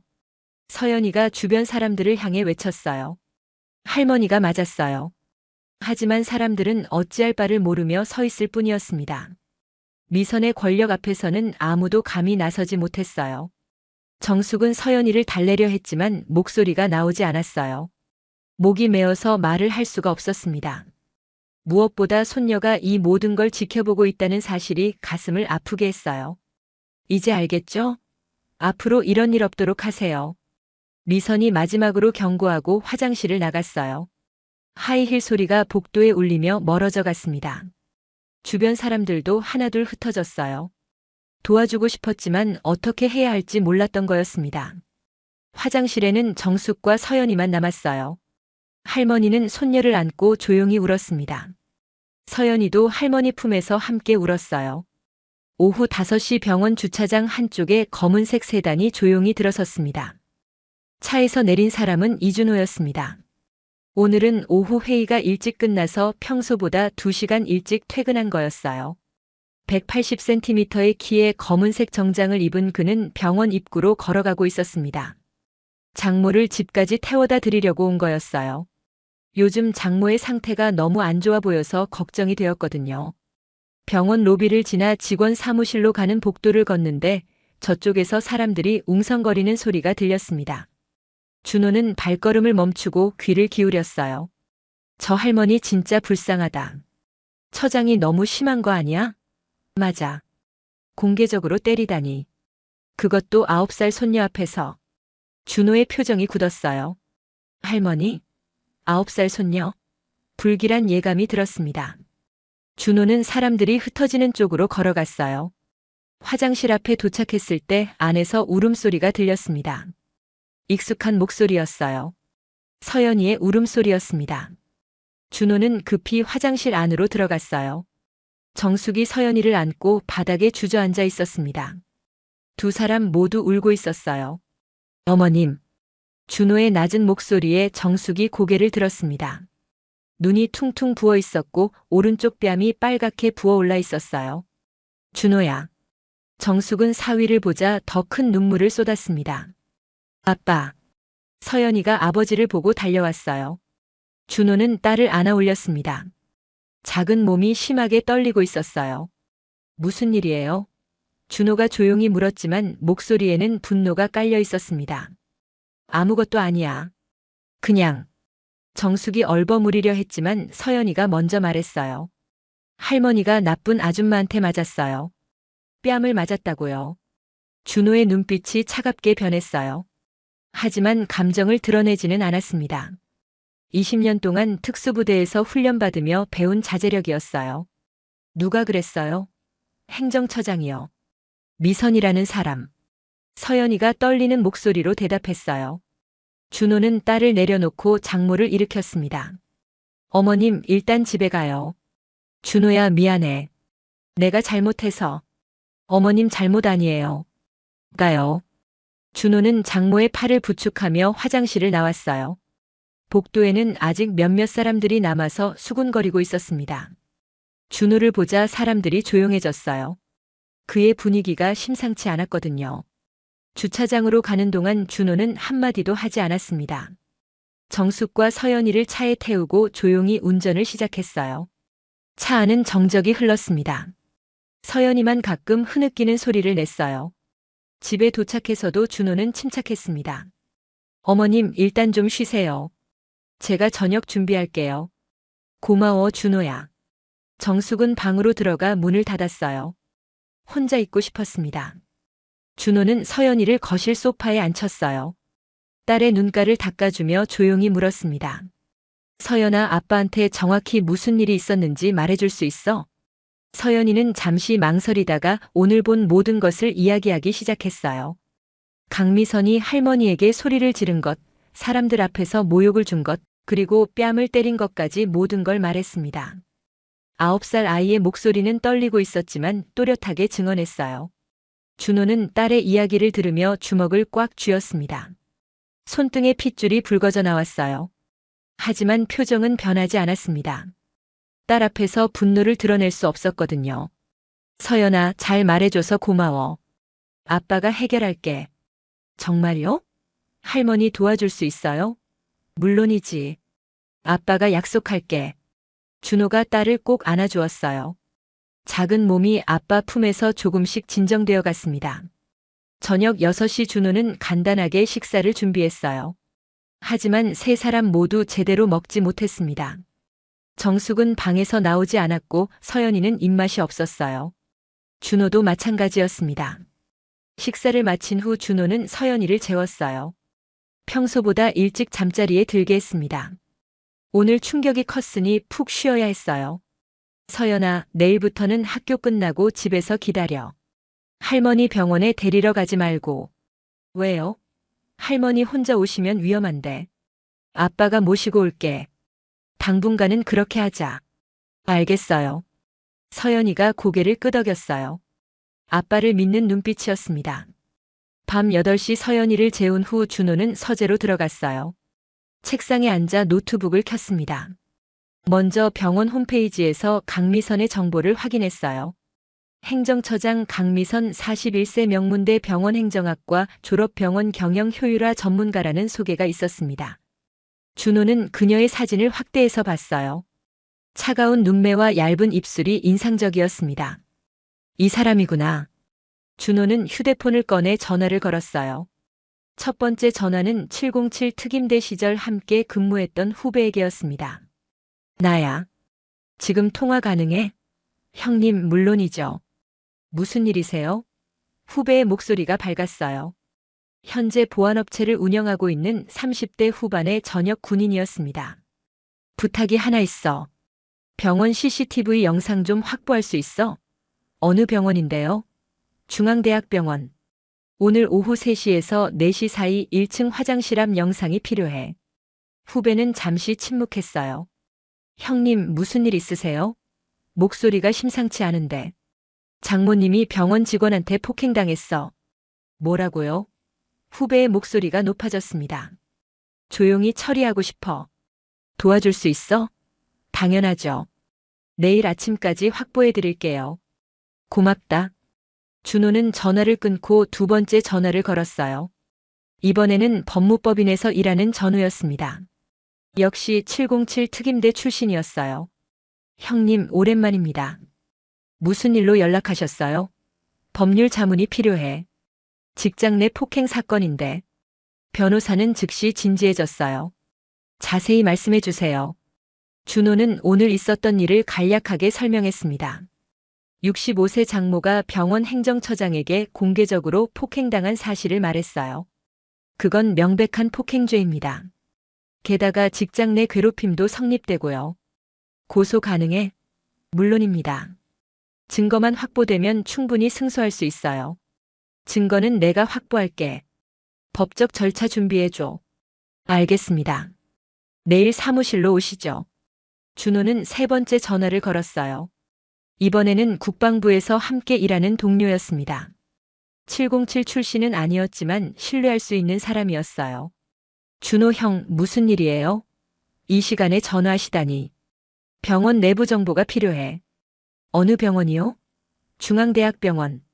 행정처장 강미선이라는 사람에 대한 정보. 동료는 잠시 생각하더니 대답했어요. 제 친구가 그 병원 내과 의사예요. 물어볼까요? 부탁해. 최대한 자세하게. 알겠습니다. 내일 아침까지 정리해 드릴게요. 전화를 끊은 준호는 노트북 앞에 앉아 메모를 시작했어요. 증거 확보, CCTV 영상, 목격자 진술, 의료 기록, 진행 사항, 법률 자문, 내부 정보 수집, 병원 측 접촉 준비. 20년 동안 특수작전을 수행하며 배운 체계적 접근 방식이었습니다. 감정적으로 움직이지 않고 철저하게 계획하는 거였어요. 밤 10시 정숙이 방문을 열고 나왔습니다. 눈이 퉁퉁 부어 있었고 얼굴이 창백했어요. 준호야, 아직 안 잤어? 네, 일 좀 보고 있었어요. 어머님은 좀 괜찮으세요? 정숙은 소파에 앉으며 한숨을 쉬었어요. 준호야, 미안해. 내가 잘못해서 이런 일이. 어머님 잘못 아니에요. 절대로요. 아니야. 내가 일을 제대로 못해서 그래. 나이도 많고 느리니까. 어머님. 준호가 장모 옆에 앉으며 말했어요. 어머님이 얼마나 성실하게 일하시는지 저는 알아요. 잘못은 절대 어머님께 있지 않아요.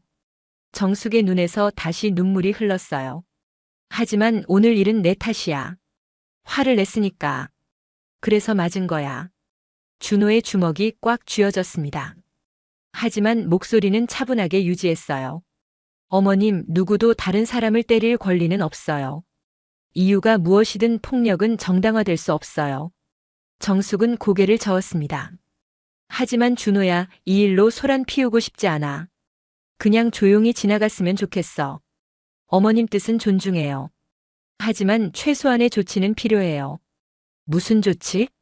법적인 거? 아니에요. 그냥 병원 측에 사실을 알리는 거예요. 정식으로요. 정숙은 망설였어요. 병원에 알리면 더 큰 문제가 될까봐 걱정되었습니다. 준호야, 그러면 내가 일자리 잃을 수도 있어. 그럼 저희 집에서 편히 쉬세요. 제 수입으로 충분히 살 수 있어요. 안 돼. 나는 일하고 싶단다. 준호는 장모의 완고함을 알고 있었어요. 그래서 다른 접근을 시도했습니다. 그럼 이렇게 해요. 제가 조용히 병원 측과 얘기해 볼게요. 어머님 일자리는 지키면서 재발 방지 약속만 받는 거예요. 정말? 그게 가능해? 제가 해볼게요. 믿어주세요. 정숙은 사위를 바라봤어요. 든든한 사위가 있다는 게 큰 위안이 되었습니다. 고마워, 준호야. 정말 고마워. 당연한 일이에요. 가족이잖아요. 두 사람은 한동안 말없이 앉아 있었어요. 거실 시계 소리만 조용히 울렸습니다. 준호야. 응, 어머님. 서연이한테는 비밀로 해줘. 아이가 걱정할까봐. 알겠어요. 걱정 마세요. 정숙은 방으로 돌아갔고 준호는 다시 서재로 갔어요. 노트북 화면에는 여전히 강미선의 사진이 떠 있었습니다. 준호는 그 사진을 오래 바라봤어요. 내일부터 본격적으로 움직여야겠다. 하지만 조용히. 장모님 뜻대로. 준호는 메모장을 꺼내 계획을 더 구체화하기 시작했습니다. 다음 날 금요일 아침 6시 준호는 평소보다 일찍 일어났어요. 정숙을 병원까지 데려다 주기로 한 거였습니다. 어머님, 제가 모셔다 드릴게요. 아니야, 괜찮아. 지하철 타면 돼. 오늘부터 제가 출퇴근 모셔드릴게요. 당분간은요. 정숙은 사위의 고집을 꺾을 수 없었어요. 차 안에서 정숙은 창밖을 바라보며 말했습니다. 준호야, 오늘 병원 가기 싫다. 무섭더라. 어머님. 준호가 장모의 손을 잡았어요. 제가 지켜드릴게요. 믿어주세요. 정숙은 사위의 따뜻한 손에 위안을 받았습니다. 병원에 도착해서 정숙이 내리려는데 준호가 말했어요. 어머님, 오늘 퇴근하실 때까지 아무 일 없을 거예요. 제가 확인했어요. 정말? 네. 처장은 오늘 본사 출장이래요. 정숙은 안도의 한숨을 쉬었어요. 오늘 하루만이라도 미선을 보지 않아도 된다는 게 다행이었습니다. 정숙이 병원으로 들어간 후 준호는 차 안에서 휴대폰을 확인했어요. 후배에게서 문자가 와 있었습니다. 형님 영상 확보했습니다. 오전 중에 전달하겠습니다. 준호는 만족스러운 미소를 지었어요. 계획의 첫 단계가 성공한 거였습니다. 이제 본격적으로 움직일 시간이었어요. 금요일 오전 10시 준호는 강남의 한 카페에서 후배를 만났습니다. 38세의 김태우는 707 특임대에서 10년 동안 복무한 후 전역해서 보안업체를 운영하고 있었어요. 현재는 기업 보안 컨설팅과 CCTV 시스템 관리를 주 업무로 하고 있었습니다. 형님, 여기 있습니다. 태훈이 USB를 건네며 말했어요. 어제 오후 3시부터 4시 사이 1층 화장실 앞 영상 전부 담았어요. 고생했어. 태훈은 노트북을 꺼내 화면을 보여주었습니다. 영상에는 강미선이 화장실로 들어가는 장면부터 시작해서 정숙과 대치하는 모습, 그리고 뺨을 때리는 장면까지 모두 담겨 있었어요. 음성도 선명하게 녹음되어 있었습니다. 준호는 영상을 조용히 시청했어요. 미선이 정숙에게 소리를 지르는 장면을 볼 때 주먹이 저절로 쥐어졌습니다. 하지만 표정은 변하지 않았어요. 형님, 이건 명백한 폭행이에요. 고소하시는 게 맞아요. 알아. 근데 장모님이 조용히 해결하고 싶어 하셔서. 그래도 이 정도면 병원 측에서 가만히 있지 못할 거예요. 준호는 USB를 받아 가방에 넣었습니다. 그리고 추가로 부탁할 게 있어. 뭐든지 말씀하세요. 이 병원 직원들 중에 목격자 있을 거야. 익명으로 진술받을 수 있어? 태우는 잠시 생각하더니 고개를 끄덕였어요. 가능해요. 제가 아는 조사 전문가가 있거든요. 부탁해. 최대한 많이 확보해줘. 알겠습니다. 이틀 안에 정리해 드릴게요. 두 사람은 커피를 마시며 작전을 논의했어요. 20년 동안 함께 훈련받고 작전을 수행했던 전우들이었기에 말이 필요 없었습니다. 형님, 제가 보기엔 이거 단순 폭행이 아니에요. 지속적인 괴롭힘의 결과물이거든요. 나도 그렇게 봐. 장모님 얘기 들어보니 3달 전부터 계속되었더라고. 그럼 직장 내 괴롭힘으로 확대할 수 있어요. 처벌도 더 강해지고요. 태훈의 말에 준호는 고개를 끄덕였습니다. 증거 더 모아야겠네. 제가 도와드릴게요. 707 선후배들한테도 연락해 볼까요? 고맙다. 하지만 너무 크게 버리지는 말자. 조용히 처리하는 게 목표니까. 알겠습니다. 오후 2시 준호는 법무법인 사무실을 방문했습니다. 강남역 근처 고층 빌딩 15층에 위치한 곳이었어요. 변호사 박진수는 40대 초반으로 707 특임대 출신이었습니다. 전역 후 로스쿨을 나와 변호사가 된 케이스였어요. 형님, 어서 오세요. 진수가 반갑게 맞이했습니다. 사무실은 깔끔하게 정돈되어 있었고 벽면에는 각종 상장들이 걸려 있었어요. 이게 문제의 영상이야. 준호가 USB를 건넸습니다. 진수는 노트북에 연결해서 영상을 재생했어요. 3분짜리 영상을 끝까지 본 후 그는 심각한 표정을 지었습니다. 이건 확실한 폭행죄예요. 게다가 다수의 목격자 앞에서 발생했으니 증거 능력도 충분하고요. 고소하면 이길 수 있어? 100% 승소 가능해요. 영상도 있고 목격자도 있고요. 진수는 서류를 꺼내며 설명을 계속했어요. 폭행죄로만 가면 벌금형이나 집행유예 정도일 거예요. 하지만 직장 내 괴롭힘까지 입증하면 더 무거운 처벌이 가능해요. 직장 내 괴롭힘 입증하려면 지속성과 반복성을 증명해야 해요. 3달 이상 계속되었다는 증거가 필요하죠. 준호는 가방에서 메모장을 꺼냈어요. 거기에는 정숙에게서 들은 내용들이 정리되어 있었습니다. 석 달 전부터 업무량이 2배로 늘었어요. 새벽 6시 출근 강요하고 화장실 청소까지 추가했대요. 그것만으로도 충분해요. 추가로 동료 직원들 진술 받으면 완벽하죠. 진수가 고개를 끄덕이며 말했습니다. 준호는 잠시 생각에 잠겼어요. 진수야, 나는 형사 고소보다 병원 측 자체 조치를 원해. 장모님이 일자리 잃지 않는 선에서요. 진수는 이해한다는 표정을 지었어요. 그럼 병원 측과 협상하는 거네요. 증거를 무기로요. 맞아. 가해자 처벌과 재발 방지 약속만 받으면 돼. 가능해요. 이 정도 증거면 병원 측에서 먼저 합의 요청할 거예요. 언론에 나가면 병원 이미지 타격이 크니까요. 두 사람은 1시간 동안 구체적인 전략을 논의했어요. 병원장과의 면담 시나리오, 요구사항 정리, 합의 조건 등을 세밀하게 계획했습니다. 형님, 제가 동행할까요? 변호사 자격으로요. 아니야. 처음에는 내가 혼자 가는 게 나을 것 같아. 너무 공식적으로 보이면 병원 측이 방어적으로 나올 수 있거든. 알겠어요. 필요하시면 언제든 연락 주세요. 오후 5시 준호는 국방부 동료를 만났습니다.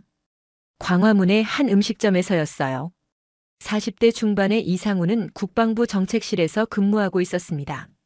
준호 형, 제 친구한테 물어봤어요. 상훈이 서류 봉투를 건네며 말했어요. 중앙대학병원 내부 사정 정리해 왔습니다. 고마워. 뭐가 나왔어?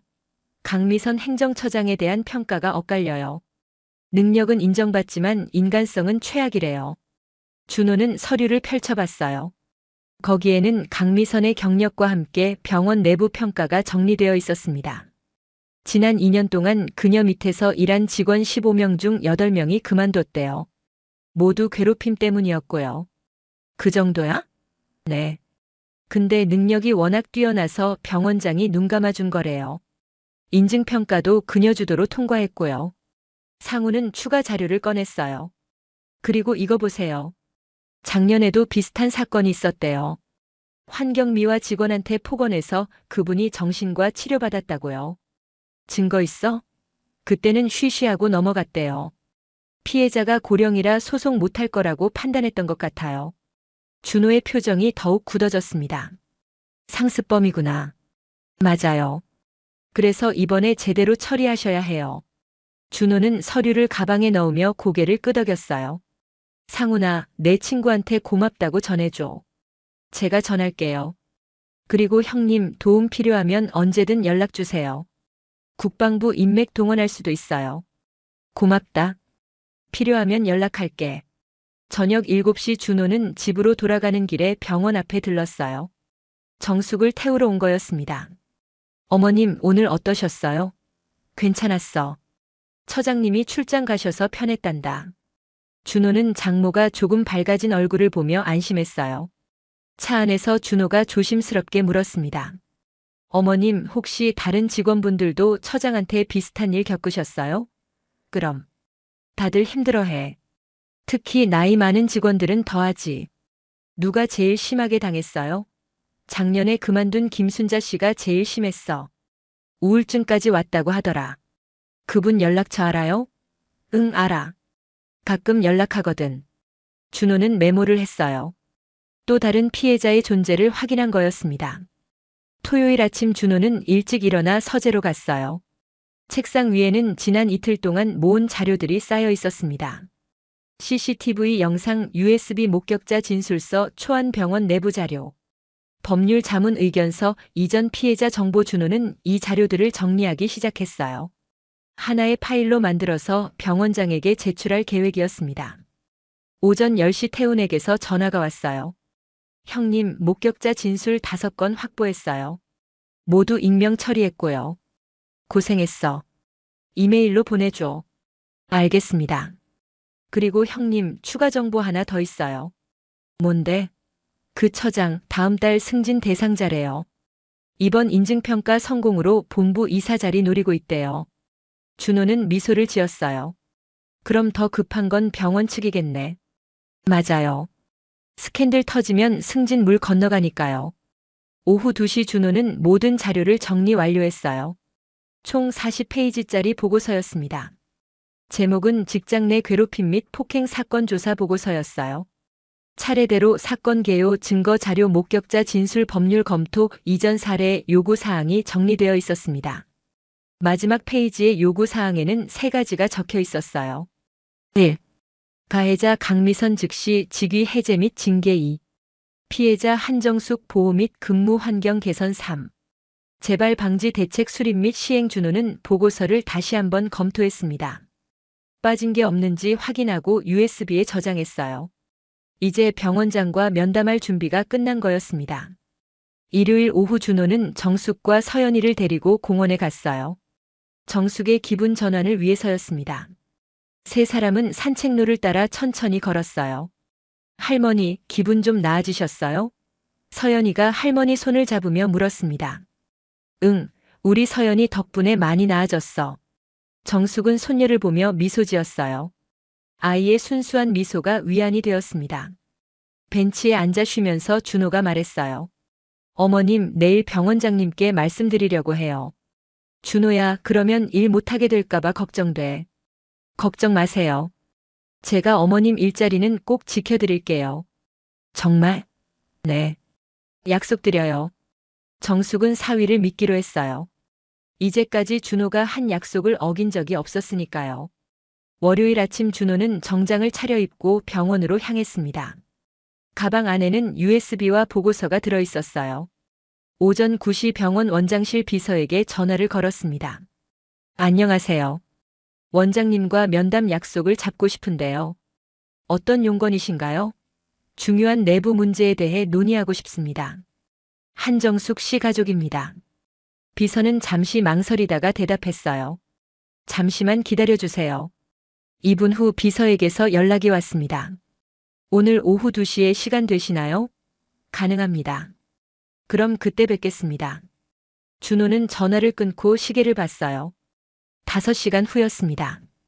본격적인 대결이 시작되려 하고 있었어요. 월요일 오후 1시 50분 준호는 병원 정문으로 들어섰습니다. 검은색 정장에 짙은 남색 넥타이를 맨 모습이 단정했어요. 가방 안에는 준비한 모든 자료가 들어 있었습니다. 1층 안내 데스크를 지나 엘리베이터를 탔어요. 5층 원장실 층으로 올라가는 동안 준호는 침착함을 유지했습니다. 20년 동안 수많은 작전을 수행하며 단련된 정신력이었어요. 5층에 도착하니 원장실 비서가 기다리고 있었습니다. 이준호 씨 되시죠? 네, 맞습니다. 이쪽으로 오세요. 원장님께서 기다리고 계십니다. 비서의 안내를 받아 원장실로 들어갔어요. 넓은 사무실 안쪽에는 대형 책상이 있었고 그 뒤에 60대 초반으로 보이는 남자가 앉아 있었습니다. 박성준 병원장이었어요. 회색 머리에 안경을 쓴 그는 온화한 인상이었습니다. 어서 오세요. 한정숙 씨 가족분이시라고요? 네, 사위 이준호입니다. 두 사람은 악수를 나눴어요. 병원장은 준호를 소파로 안내했습니다. 무슨 일로 오셨는지 말씀해 주시겠어요? 병원장이 정중하게 물었습니다. 준호는 가방에서 USB를 꺼내 테이블 위에 놓았어요. 먼저 이것부터 보시죠. USB 안에 뭐가 들어있나요? 지난 목요일 이 병원에서 발생한 폭행 사건 영상입니다. 병원장의 표정이 굳었어요. 폭행이라고요? 네. 강미선 행정처장이 환경미화 직원 한정숙을 공개적으로 폭행한 사건입니다. 병원장은 USB를 받아 노트북에 연결했습니다. 영상이 재생되기 시작했어요. 강미선이 정숙에게 소리를 지르는 장면부터 시작해서 뺨을 때리는 장면까지 모두 담겨 있었습니다. 3분짜리 영상이 끝날 때까지 병원장은 한마디도 하지 않았어요. 얼굴이 점점 창백해졌습니다. 이건 정말 충격적이네요. 언제 발생한 일입니까? 지난 목요일 오후 3시 40분경입니다. 인증평가가 끝난 직후였어요. 병원장은 책상으로 돌아가 내선 전화를 걸었습니다. 인사팀장 지금 당장 원장실로 와주세요. 긴급 사안입니다.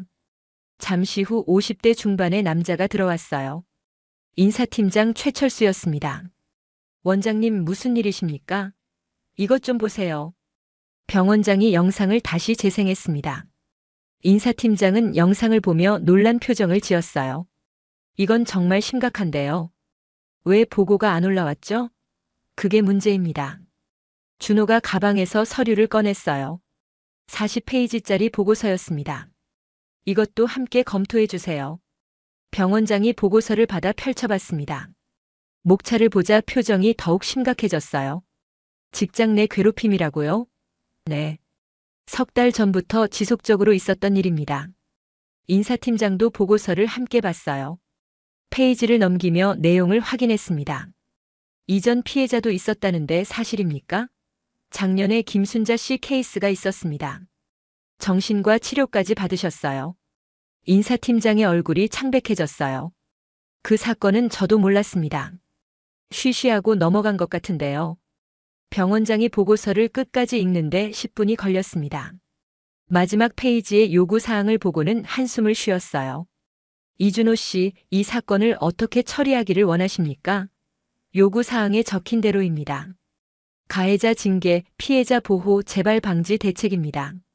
법적 조치는 안 하실 건가요? 이 정도면 형사고소 가능한데요. 장모님께서 조용히 처리하길 원하십니다. 일자리도 계속 유지하고 싶어 하시고요. 병원장은 잠시 생각에 잠겼어요. 인사팀장과 눈빛을 주고받았습니다. 준호 씨, 저희가 내부적으로 처리하면 문제가 해결될까요? 증거 자료는 어떻게 하실 건가요? 병원 측에서 성실하게 이행하신다면 외부로 유출하지 않겠습니다. 약속드립니다. 하지만 제대로 처리되지 않으면 그때는 언론에 공개하고 법적 조치를 취하겠습니다. 병원장은 고개를 끄덕였어요. 알겠습니다. 최대한 신속하게 처리하겠습니다. 그런데 한 가지 여쭤봐도 될까요? 말씀하세요. 준호 씨는 어떤 일을 하시는지. 국방부 특수전 자문위원입니다. 전직은 707 특임대 여단장이었고요. 병원장과 인사팀장의 눈이 커졌어요. 707 출신이라는 말에 긴장한 거였습니다. 그래서 이렇게 치밀하게 준비하셨군요. 당연한 일입니다. 가족이니까요. 준호의 차분한 대답에 병원장은 더 이상 반박하지 못했어요. 오후 2시 30분 병원장의 지시로 강미선이 원장실로 급히 소환되었습니다. 출근하자마자 온 연락이었어요. 미선은 무슨 일인지 몰라 당황하며 원장실로 향했습니다. 원장실 문을 열고 들어서는 순간 미선은 멈칫했어요. 병원장과 인사팀장 그리고 낯선 남자가 앉아 있었습니다. 원장님 부르셨습니까? 네, 앉으세요. 강 처장. 미선은 소파에 앉으며 준호를 힐끗 봤어요. 누군지 궁금했지만 묻지 않았습니다. 강 처장, 지난 목요일 오후에 무슨 일이 있었습니까? 목요일 오후요? 인증평가가 끝났는데요. 그 후에 특별한 일 없었나요? 미선은 잠시 생각했어요. 별일 없었는데요. 왜 그러십니까? 병원장이 노트북을 돌려 영상을 보여주었습니다. 미선의 얼굴이 순간 굳었어요. 자신이 정숙을 때리는 장면이 화면에 나오고 있었습니다. 이건 설명해 보세요. 미선은 당황하며 말을 더듬었어요. 그건 교육 차원에서 한 일입니다. 직원이 계속 실수를 해서. 교육이요? 사람을 때리는 게 교육입니까? 인사팀장이 날카롭게 물었습니다. 미선은 변명을 시작했어요. 그 직원이 워낙 일을 못해서요. 여러 번 지적했는데도 계속 실수하고. 그래서 때려도 된다는 겁니까? 아니, 그게 아니라.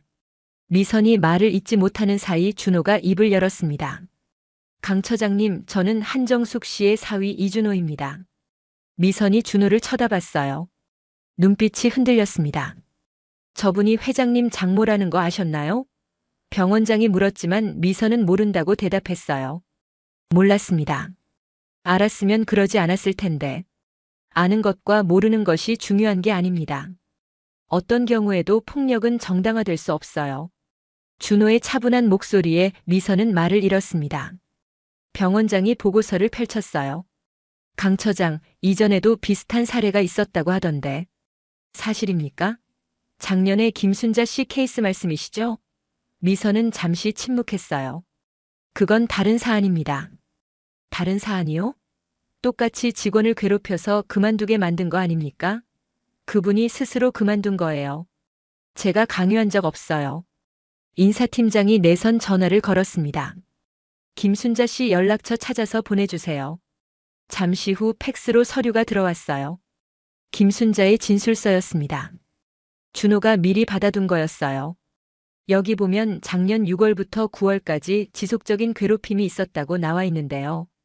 미선의 얼굴이 창백해졌습니다. 그건 오해예요. 제가 업무 지시를 했을 뿐인데 새벽 5시 출근 강요하고 혼자 3개층 청소시킨 게 정상적인 업무 지시입니까? 준호가 날카롭게 물었어요. 미선은 대답하지 못했습니다. 병원장이 한숨을 쉬며 말했어요. 강 처장, 이건 명백한 직장 내 괴롭힘이고 폭행입니다. 변명의 여지가 없어요. 원장님, 제게 한 번만 기회를 주세요. 사과하겠습니다. 이미 늦었어요. 피해자가 여러 명이고 증거도 명확합니다. 인사팀장이 서류를 꺼냈어요. 긴급 인사위원회 소집 통지서였습니다. 오늘 오후 5시에 인사위원회가 열립니다. 그때까지 소명 자료 준비하세요. 미선은 떨리는 손으로 통지서를 받았어요. 눈에 눈물이 맺혔지만 참았습니다. 원장님, 정말 기회가 없는 겁니까? 2년 동안 제가 병원을 위해 얼마나 헌신했는데요. 능력과 인성은 별개입니다. 아무리 능력이 뛰어나도 사람을 함부로 대하면 안 돼요. 미선은 준호를 바라봤어요. 마지막 호소를 하려는 듯 했습니다. 이준호 씨, 제가 진심으로 사과드리겠습니다.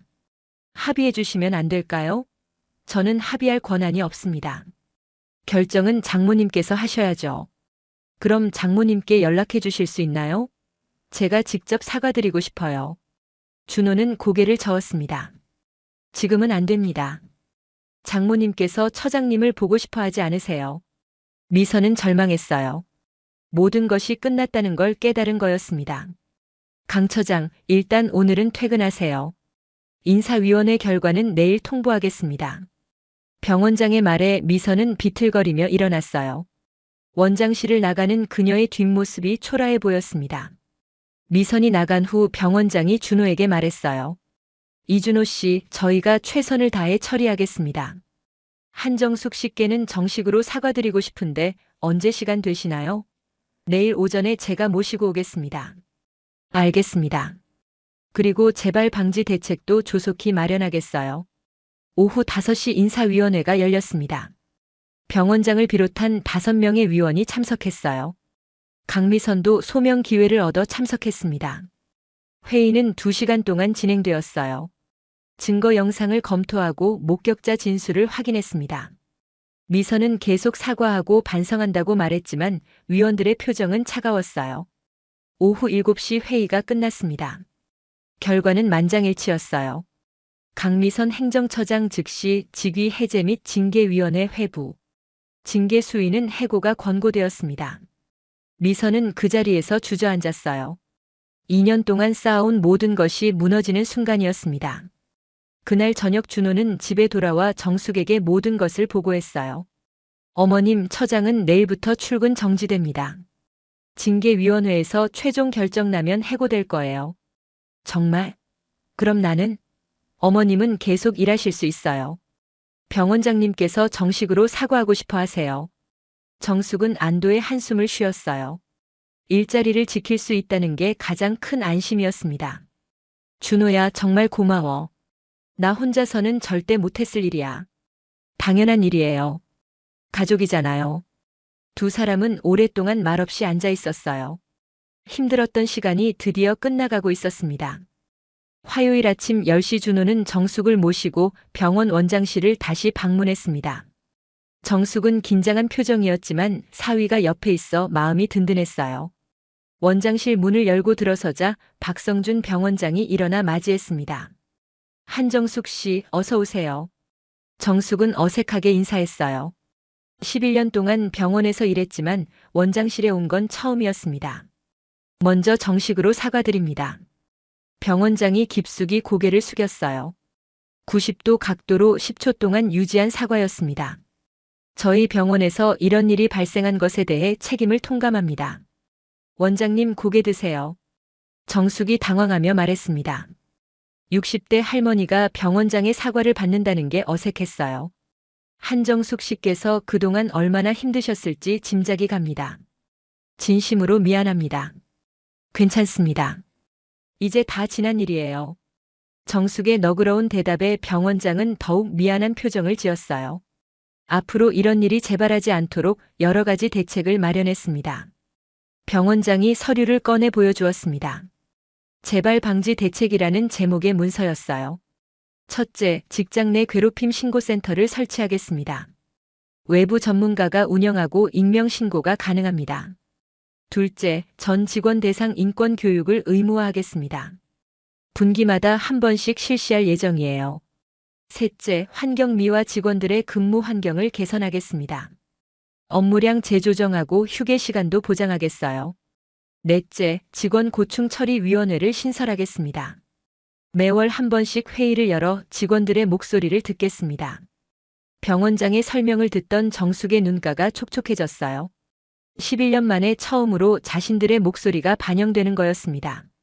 그리고 한정숙 씨께는 특별히 보상을 드리고 싶습니다. 무슨 보상이요? 먼저 근무 시간을 조정하겠습니다. 오전 8시 출근으로 변경하고 담당 구역도 한 개 층으로 줄이겠어요. 정말요? 그럼 너무 좋은데요. 그리고 월급도 20% 인상하겠습니다. 정규직 전환도 검토 중입니다. 정숙은 믿을 수 없다는 표정을 지었어요. 11년 동안 계약직으로 일했는데 정규직이 될 수 있다니 꿈만 같았습니다. 감사합니다, 원장님. 당연히 해야 할 일입니다. 그동안 소홀했던 점 다시 한번 사과드립니다. 회의가 끝난 후 준호와 정숙은 병원 로비로 나왔어요. 정숙의 얼굴에는 환한 미소가 번져 있었습니다. 준호야, 꿈 같아. 정말 이런 일이 일어날 줄은 몰랐어. 어머님께서 받으실 자격이 있으세요. 성실하게 일하신 대가예요. 두 사람은 병원 앞 벤치에 앉았어요. 따뜻한 가을 햇살이 내리쬐고 있었습니다. 그런데 강 처장은 어떻게 됐어? 정숙이 조심스럽게 물었습니다. 어제 징계위원회에서 해고 결정 났어요. 오늘부터 출근 정지예요. 정숙은 복잡한 표정을 지었어요. 미선을 미워하면서도 한편으로는 안타까운 마음도 들었습니다. 그 사람도 가족이 있을 텐데. 어머님 마음은 이해해요. 하지만 잘못한 사람은 책임을 져야 해요. 그래야 다시는 이런 일이 안 생기니까요. 준호의 말에 정숙은 고개를 끄덕였어요. 오후 2시 병원 직원 휴게실에서는 긴급 회의가 열렸습니다. 환경미화팀 전체 직원 12명이 모였어요. 인사팀장이 직접 와서 설명했습니다. 여러분, 앞으로 많은 것이 달라질 겁니다. 먼저 강미선 전 처장은 해고 처분되었습니다. 직원들 사이에서 안도의 한숨이 나왔어요. 그동안 억눌렸던 감정이 터져 나오는 것 같았습니다. 그리고 업무 환경 개선안을 발표하겠습니다. 인사팀장이 자료를 나눠주었어요. 거기에는 구체적인 개선 사항들이 적혀 있었습니다. 첫째, 출근 시간은 오전 7시 30분으로 통일합니다. 새벽 출근은 폐지돼요. 둘째, 담당 구역은 1인당 1개 층으로 조정합니다. 과도한 업무량은 개선하겠어요. 셋째, 점심시간은 반드시 1시간 보장합니다. 휴게실 사용도 자유롭게 하세요. 넷째, 월급은 전체적으로 15% 인상합니다. 근속 연수에 따라 추가 인상도 검토 중입니다. 직원들의 얼굴이 밝아졌어요. 10년 넘게 바라던 변화가 드디어 이루어지는 거였습니다. 정숙 언니 덕분이에요. 언니가 용기 내주셔서 우리 모두 좋아졌어요. 동료 선영이 정숙의 손을 잡으며 말했습니다. 아니야. 나는 아무것도 안 했어. 사위가 다 해준 거야. 그래도 언니가 견뎌주셨잖아요. 우리의 영웅이에요. 직원들이 박수를 쳤어요. 정숙은 쑥스러워하며 고개를 숙였습니다. 수요일 오전 병원 대강당에서는 전 직원 대상 긴급회의가 열렸습니다. 의사, 간호사, 행정직원, 환경미화 직원까지 200여 명이 모였어요. 병원장이 단상에 올라 마이크를 잡았습니다. 오늘 여러분께 중요한 말씀을 드리기 위해 이 자리를 마련했습니다. 대강당이 조용해졌어요. 모든 직원들이 병원장에게 집중했습니다. 지난주 우리 병원에서 매우 부끄러운 일이 발생했습니다. 직장 내 괴롭힘과 폭행 사건이었어요. 병원장이 사건 개요를 설명하기 시작했어요. 구체적인 내용은 밝히지 않았지만 심각성은 전달했습니다. 이 사건을 계기로 우리 병원은 완전히 새로워질 것입니다. 직급이나 직책과 관계없이 모든 구성원이 존중받는 병원을 만들겠습니다. 박수가 터져 나왔어요. 특히 간호사들과 환경미화 직원들의 박수가 컸습니다. 앞으로 우리 병원의 새로운 경영 철학은 사람이 먼저다입니다. 아무리 능력이 뛰어나도 동료를 함부로 대하면 용납하지 않겠어요. 병원장의 선언에 다시 한번 박수가 쏟아졌어요. 회의가 끝난 후 복도에서 정숙은 여러 직원들로부터 격려를 받았습니다. 정숙 씨, 정말 고생 많으셨어요. 용기 내주셔서 감사해요. 간호사들이 다가와 인사했어요. 아니에요. 저는 운이 좋았을 뿐이에요. 운이 아니에요. 정숙 씨가 참지 않고 알리셨기 때문이에요. 정숙은 겸손하게 웃으며 고개를 숙였습니다. 목요일 오후 강미선은 개인 물건을 챙기러 병원에 마지막으로 왔습니다. 평일 오후라 사람들이 적은 시간을 골라온 거였어요. 행정처장실에 들어서니 책상 위에 짐이 정리되어 있었습니다. 인사팀에서 미리 정리해 둔 거였어요. 미선은 박스에 개인 물건들을 담기 시작했습니다. 가족 사진, 상장, 책들을 하나씩 넣으며 지난 2년이 주마등처럼 스쳐 지나갔어요. 열심히 일했는데 이런 결말을 맞이하다니. 미선은 책상에 앉아 한참을 멍하니 있었습니다. 복도에서 발소리가 들렸어요. 정숙이 청소 도구를 들고 지나가고 있었습니다. 두 사람의 눈이 마주쳤어요. 미선은 고개를 돌렸지만 정숙은 멈춰 섰습니다. 처장님. 정숙이 조용히 불렀어요. 미선은 대답하지 않았습니다. 그동안 수고하셨어요. 정숙의 인사에 미선의 눈에 눈물이 맺혔어요. 하지만 참았습니다. 죄송합니다. 미선이 작은 목소리로 사과했어요. 처음이자 마지막 진심 어린 사과였습니다.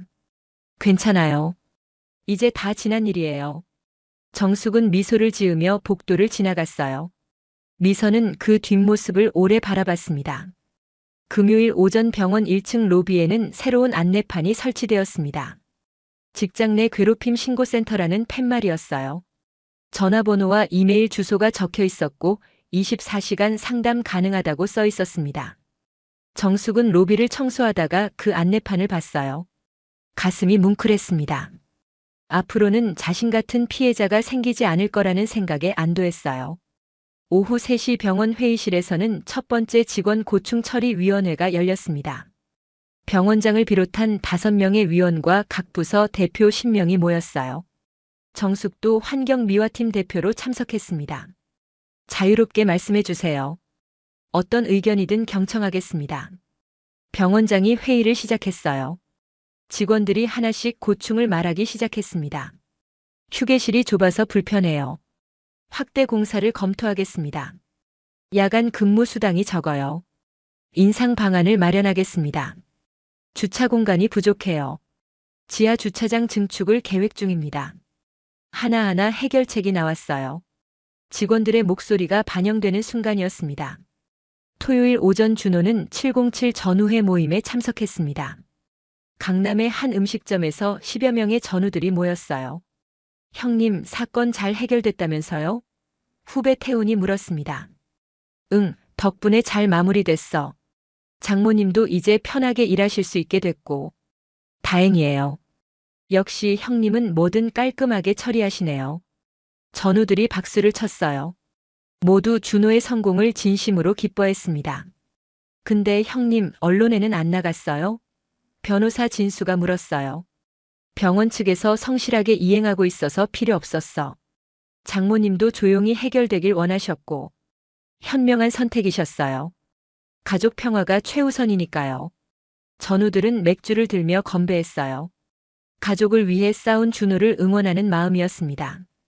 일주일 후 정숙의 첫 월급날이 왔습니다. 통장을 확인한 정숙은 깜짝 놀랐어요. 20%나 인상된 금액이 입금되어 있었습니다. 할머니, 좋은 일 있어요? 서연이가 할머니의 환한 표정을 보며 물었습니다. 응, 월급이 올랐어. 우리 서연이 책도 사주고 맛있는 것도 사 먹자. 정말요? 좋아요. 할머니. 서연이가 할머니를 꼭 안았어요. 두 사람의 웃음소리가 집안에 가득했습니다.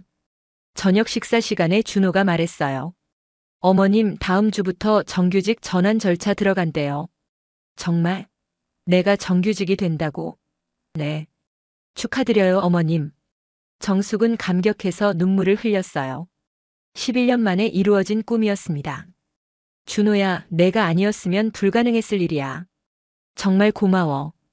가족이니까 당연한 일이에요. 세 사람은 작은 축하 파티를 열었어요. 준호가 준비한 케이크와 함께 행복한 저녁을 보냈습니다. 중앙대학병원은 완전히 새로워지고 있었어요. 직원들의 표정이 밝아졌고 분위기도 한결 부드러워졌습니다. 변화는 이제 막 시작이었어요. 1년 후 가을 서울 강남구 코엑스 컨벤션홀에는 500여 명의 의료인들이 모여 있었습니다. 대한병원협회 주최 2025년 직원 인권 우수병원 시상식이 열리고 있었어요. 무대 중앙에는 커다란 트로피와 함께 중앙대학병원이라는 이름이 선명하게 적힌 현수막이 걸려 있었습니다. 박성준 병원장은 검은색 정장에 짙은 남색 넥타이를 메고 시상대에 올랐어요. 1년 전과 비교해 얼굴에는 자신감이 넘쳐 보였습니다. 손에는 트로피를 들고 있었어요. 이 상을 받게 해준 모든 분들께 감사드립니다. 병원장이 마이크 앞에서 인사하자 박수가 터져 나왔어요. 객석에는 각 병원의 원장들과 행정직원들이 앉아 있었습니다. 하지만 진짜 주인공은 따로 있습니다. 오늘 특별한 분을 모시고 싶어요. 병원장이 손짓하자 객석 한쪽에서 한 여성이 일어났습니다. 한정숙이었어요. 66세가 된 지금도 단정한 한복을 입고 있었고 짧은 머리는 여전히 깔끔하게 정리되어 있었습니다. 저희 병원 환경미화팀 한정숙 선임님입니다. 이분께서 용기를 내주셔서 우리 병원이 변화할 수 있었어요. 정숙은 당황한 표정으로 고개를 저었지만 주변 동료들이 격려하며 무대로 밀어 올렸어요. 객석에서는 따뜻한 박수가 쏟아졌습니다. 1년 전 우리 병원에서 안타까운 일이 있었습니다. 직원 한 분이 부당한 대우를 받으신 사건이었어요. 병원장이 간략하게 사건을 설명했습니다. 구체적인 내용은 밝히지 않았지만 진정성은 전달되었어요. 그 일을 계기로 우리는 깨달았습니다. 병원의 성공은 첨단 장비나 유능한 의사만으로 이루어지지 않는다는 걸요. 모든 직원이 존중받고 행복해야 진정한 성공이라는 것을 알게 되었습니다. 병원장의 말에 객석에서 공감의 박수가 터져 나왔어요. 특히 중소병원 관계자들의 반응이 뜨거웠습니다. 지난 1년 동안 우리 병원은 많은 것을 바꿨습니다. 직장 내 괴롭힘 신고센터를 만들었고 전 직원 인권 교육을 의무화했어요. 그리고 환경미화 직원들의 근무 환경을 대폭 개선했습니다. 병원장이 정숙을 바라보며 말했어요. 정숙은 쑥스러워하며 고개를 숙였습니다. 시상식이 끝난 후 병원 관계자들이 정숙에게 다가왔어요. 한정숙님 정말 존경스럽습니다. 용기 내주셔서 감사해요. 한 병원장이 악수를 청하며 말했습니다. 아니에요. 저는 운이 좋았을 뿐이에요.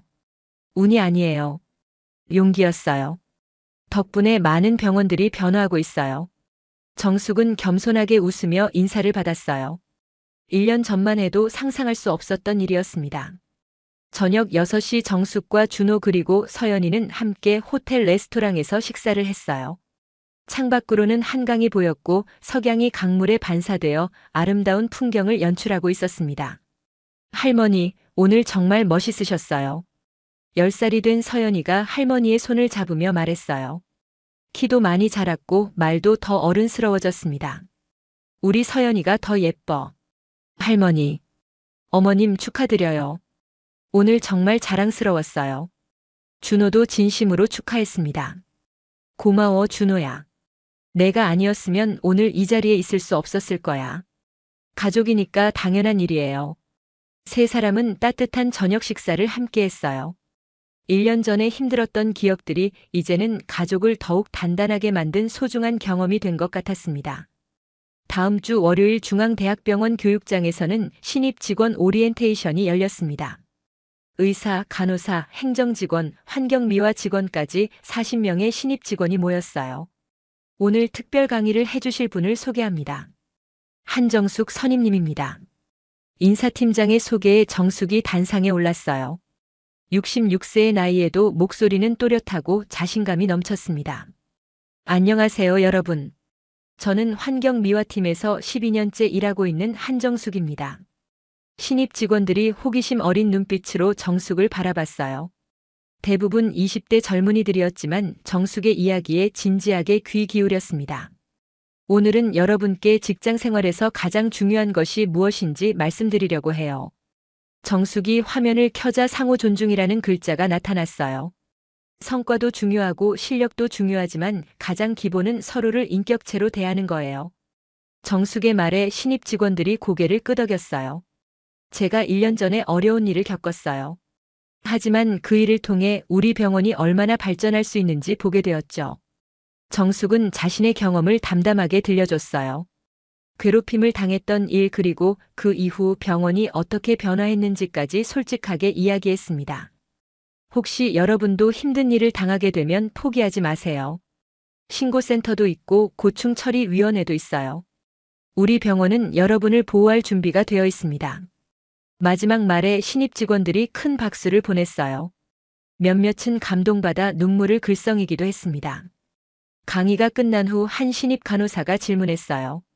선임님, 그런 일을 겪고도 어떻게 이렇게 밝으실 수 있어요? 원망하면 내가 더 힘들어져요. 차라리 용서하고 앞으로 나아가는 게 나아요. 정숙의 대답에 교육장이 조용해졌어요. 66세 할머니의 지혜가 젊은이들의 마음을 울렸습니다. 오후 3시 병원 1층 로비는 여느 때처럼 붐볐어요. 환자들과 보호자들이 오가고 있었습니다. 정숙은 로비 바닥을 청소하고 있었어요. 하지만 1년 전과는 많이 달랐습니다. 출근 시간은 오전 8시였고 담당 구역도 1층 하나뿐이었어요. 점심시간은 1시간이 보장되었고 휴게실도 새로 확장되었습니다. 정숙 선임님 수고하세요. 지나가던 젊은 의사가 인사했어요. 1년 전만 해도 의사들이 환경미화 직원에게 먼저 인사하는 일은 없었습니다. 고맙습니다, 선생님. 정숙은 미소를 지으며 답례했어요. 병원 분위기가 완전히 달라진 거였습니다. 오후 4시 정숙은 청소를 마치고 직원 휴게실로 갔어요. 새로 마련된 휴게실은 이전보다 2배나 넓었습니다. 소파도 편했고 커피 머신도 설치되어 있었어요. 언니, 오늘도 고생하셨어요. 동료 선영이 커피를 건네며 말했습니다. 고마워. 너도 수고했어. 두 사람은 소파에 앉아 커피를 마시며 대화를 나눴어요. 언니, 요즘 병원 분위기 정말 좋아졌죠? 그러게. 1년 전과는 천지 차이야. 모두 언니 덕분이에요. 아니야. 우리 모두의 노력 덕분이지. 휴게실에는 다른 직원들도 하나둘 모여들었어요. 과거처럼 눈치 보지 않고 편하게 쉴 수 있게 된 거였습니다. 퇴근 시간인 오후 5시 정숙은 사물함에서 개인 물건을 꺼냈어요.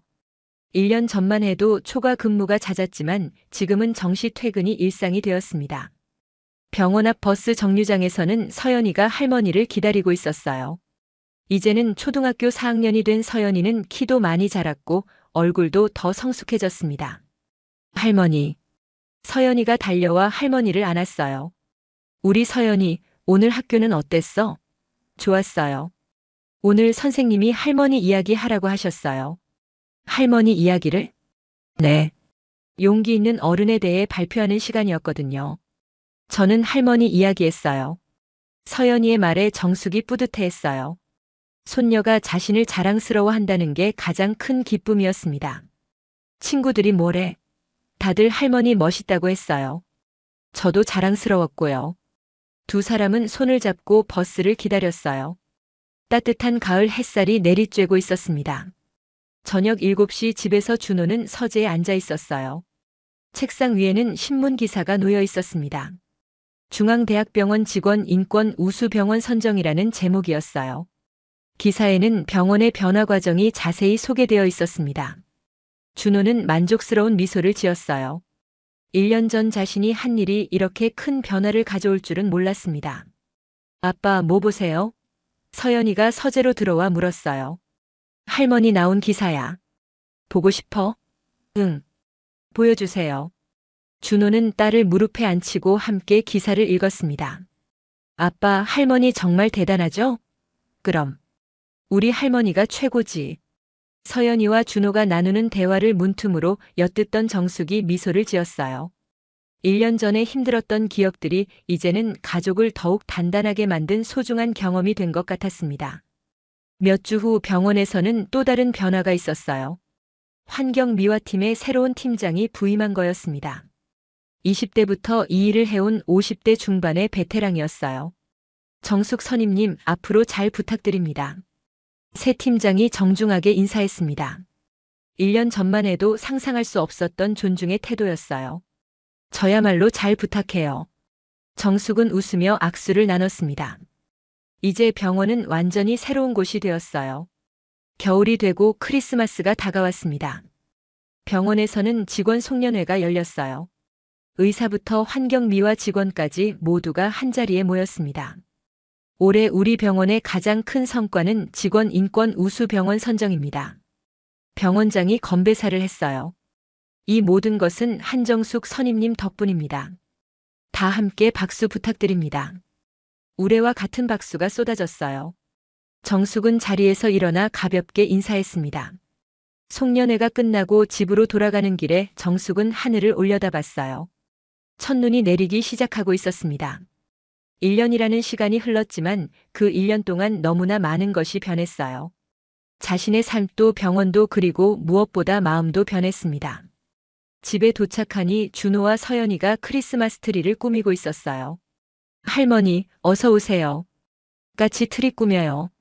서연이가 반갑게 맞이했습니다. 그래, 우리 같이 꾸미자. 세 사람은 함께 트리를 장식했어요. 작은 전구들이 반짝이며 방을 밝혔습니다. 평범하지만 행복한 일상이었어요. 어머님, 내년에는 더 좋은 일만 있으실 거예요. 준호가 말했습니다. 이미 충분히 좋아. 너희들이 있으니까. 정숙은 사위와 손녀를 바라보며 미소 지었어요. 힘들었던 시간들이 오히려 가족의 소중함을 더 깨닫게 해준 것 같았습니다. 중앙대학병원은 계속 발전하고 있었어요. 직원들의 만족도가 높아지면서 환자 만족도도 함께 상승했습니다. 다른 병원들도 중앙대학병원을 벤치마크하기 시작했어요. 직원 인권이 곧 병원의 경쟁력이라는 것을 깨달은 거였습니다. 정숙은 여전히 1층 로비를 청소하고 있었어요. 하지만 이제는 존중받으며 행복하게 일하고 있었습니다. 매일 아침 출근할 때마다 감사한 마음이 들었어요. 준호는 여전히 국방부 자문위원으로 일하고 있었습니다. 하지만 가족과 보내는 시간을 더 소중하게 여기게 되었어요. 서연이는 건강하게 자라고 있었어요. 할머니의 용기를 보며 정의로운 사람이 되어가고 있었습니다. 어느 날 저녁 세 사람은 거실에 둘러앉아 TV를 보고 있었어요. 뉴스에서 직장 내 괴롭힘 방지법 강화 소식이 나왔습니다. 할머니 덕분에 법도 바뀌고 있어요. 서연이가 자랑스럽게 말했습니다. 아니야. 많은 사람들의 노력 덕분이지. 하지만 할머니가 시작하셨잖아요. 서연이의 말에 정숙은 쑥스러워하며 웃었어요. 앞으로도 계속 이렇게 살 거죠? 서연이가 물었습니다.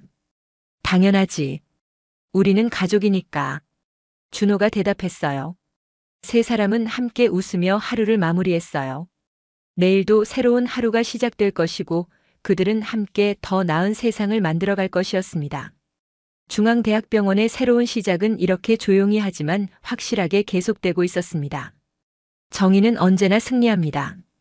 그리고 용기 있는 한 사람의 목소리가 세상을 바꿀 수 있다는 것을 이 이야기는 보여주었어요.